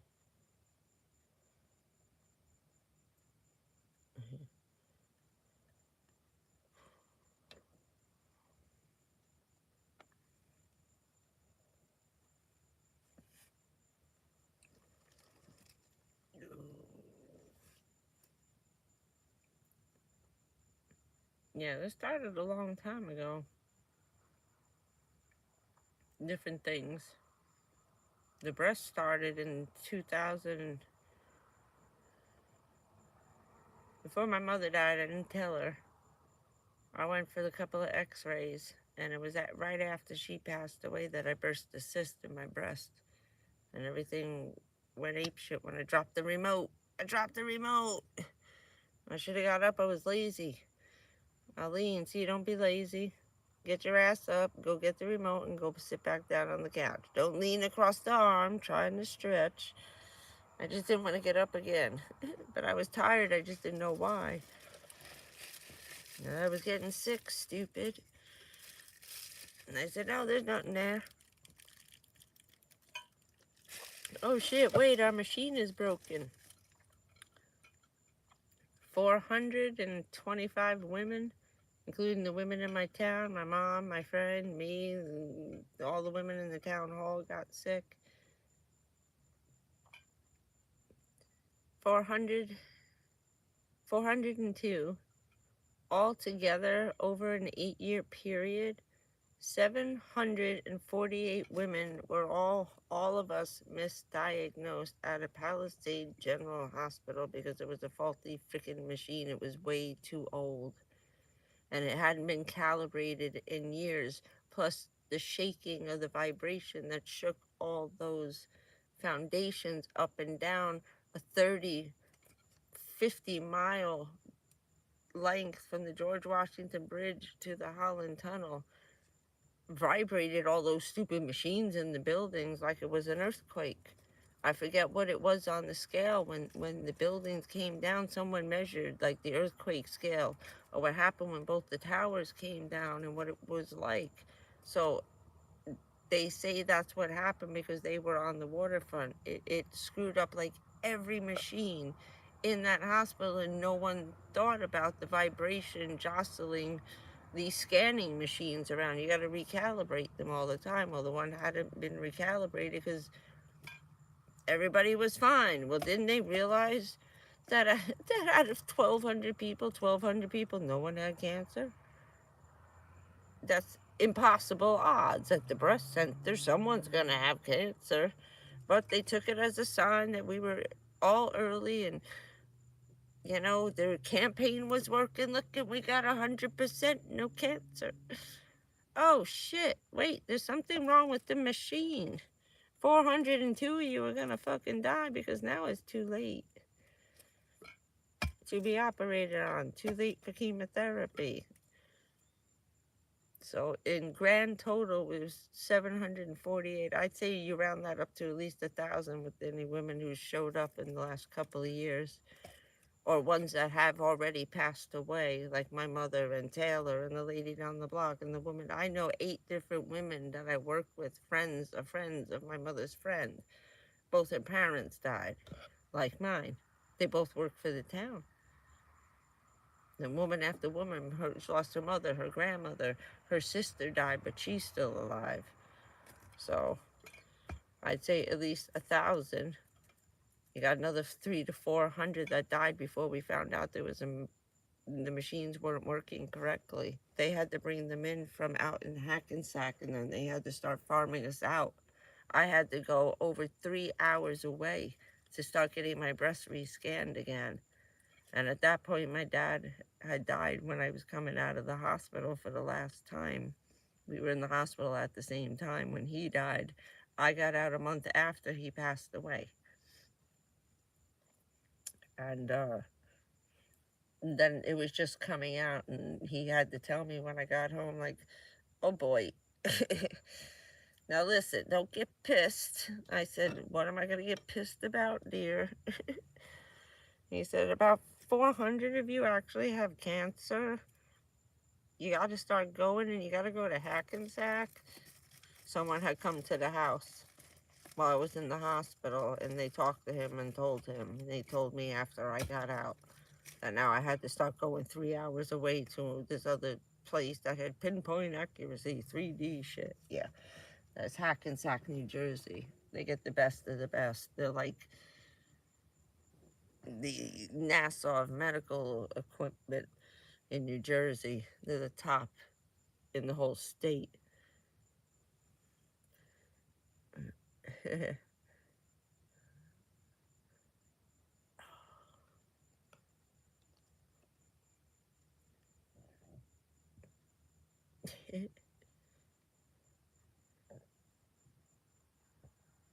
Oh, 1 o'clock, right.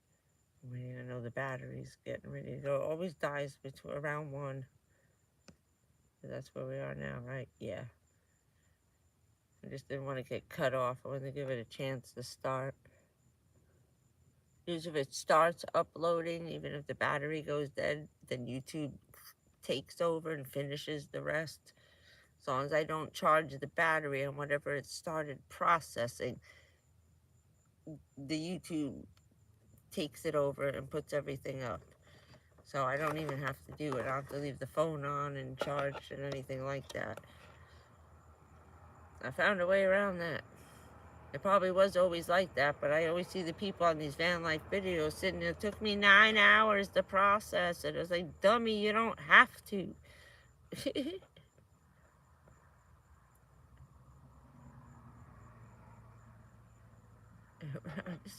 I know. What the hell is that? Where am I? Yeah.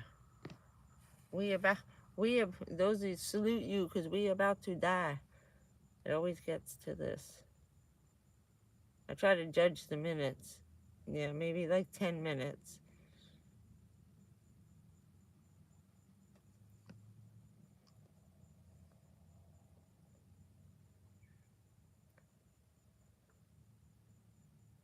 Hey, don't jinx it.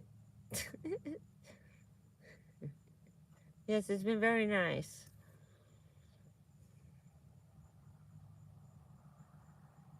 Sorry, it wasn't cheerier news.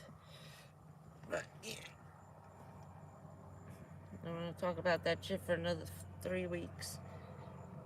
Oh, 4. Today's the 9th. Oh, see? I'm 1 month from now, I gotta go see him. And he's gonna tell me the bad shit in person. Like, you're too late. You're a month too late. I think he does that on purpose so that it gives me a month to get adjusted to the news. So I don't have to be crying in the office with him just telling me, you know what I mean? I said, I ain't waiting those 6 fucking weeks. I can read that paper as well as you can. I gotta wait 6 weeks for you to read it to me, word for word off the fucking paper? No. No. Done with that shit. He's been very good this whole time, this doctor. No, he's a good man. I think he gives me time to get adjusted to it so I can go in and talk very calmly and not freaking the hell out. I freaked out with her. We cried a little bit. She's a good girl.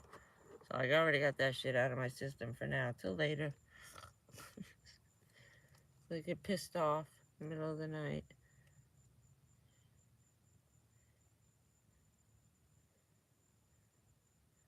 Good night. Wait, are you leaving? Oh, good chatting. Yes, we're trying. What you been up to, Dawn?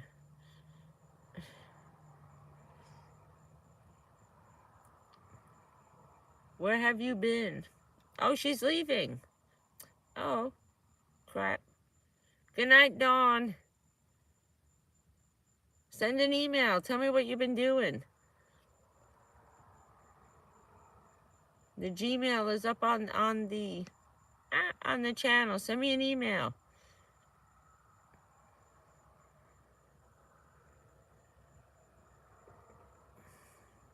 Have a lovely Sunday.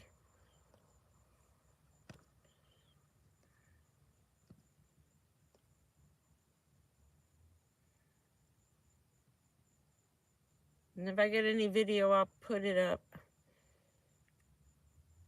But like I said, that's like videotaping a funeral. Not many people, that's why it's like, where do you have pictures? Well, we didn't take fucking selfies that day. I'm sorry. There was no video cameras. There was no phones. The phones were turned off. We weren't even allowed to carry our phones. I had to give everything up. Plus, my phone was contaminated. They confiscated my phone. Was in a Ziploc. I had no phone. Plus, anybody would have got fired for videotaping that shit except for the government. We only found those pictures because they probably came off a newsreel. That was the news sitting there videotaping that. And someone took still shots off of whatever somebody tape recorded. A lot of this stuff comes from the news. Because no one was out there with a freaking camera taking selfies. We weren't allowed. Because we didn't know what we were taking pictures of.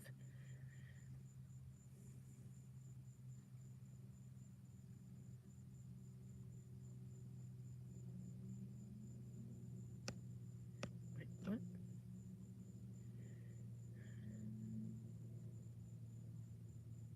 Oh, because I'm checking the battery. We're about to get thrown off. That's why I said we got about 10 more minutes before this thing goes dead.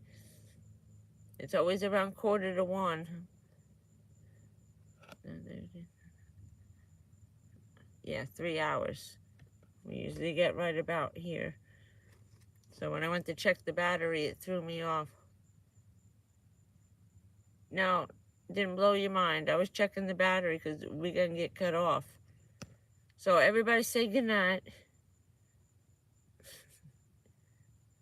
Maybe I'll do something on Wednesday or Thursday. I'll update you on the batteries. As soon as I get the freaking batteries, oh yeah, we'll go live and unbox that shit.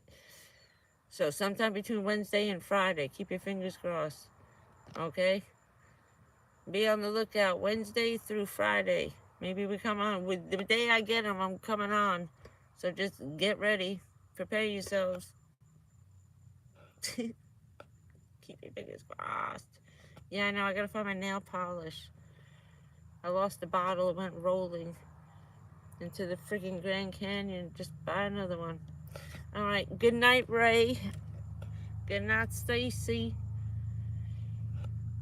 Good night, Sunshine. Good night, Karen. Good night, dearest Dawn, if you've left already. Everybody else, is that it? Just we're the diehard bunch. All right, there's 19 fucking people. Show your name. Okay, to the other 19, good night, Ray. Good night, Stacy. One more time, Sunshine. Sunshine. And don't forget, Samantha, Lynn, everybody. Karen, there you are. Everybody go on Samantha Lynn's channel and subscribe to her. Like it, do something, because I don't know if they're monetized. They're gonna need shit. She's gonna need viewers so they can get their channel monetized, and those two gonna get some help in Virginia. Okay, so she can hold her fucking baby. I love you guys. See you between Wednesday and Friday. Let's keep our fingers crossed. Thank you, Sunshine. All right, everybody have a good weekend. See you Wednesday to Friday.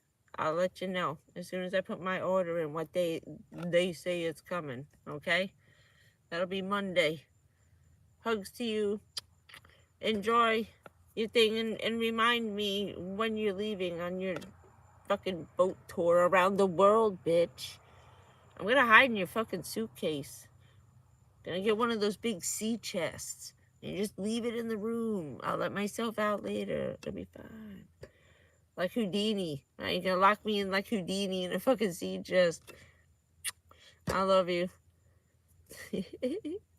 I'll see you Wednesday. I'll call you, okay? I love you. After Monday. Bye. Bye-bye. Night-night. Lock her up. Wait, lock who up? We're gonna lock up Stacy so she can't fucking leave us anymore.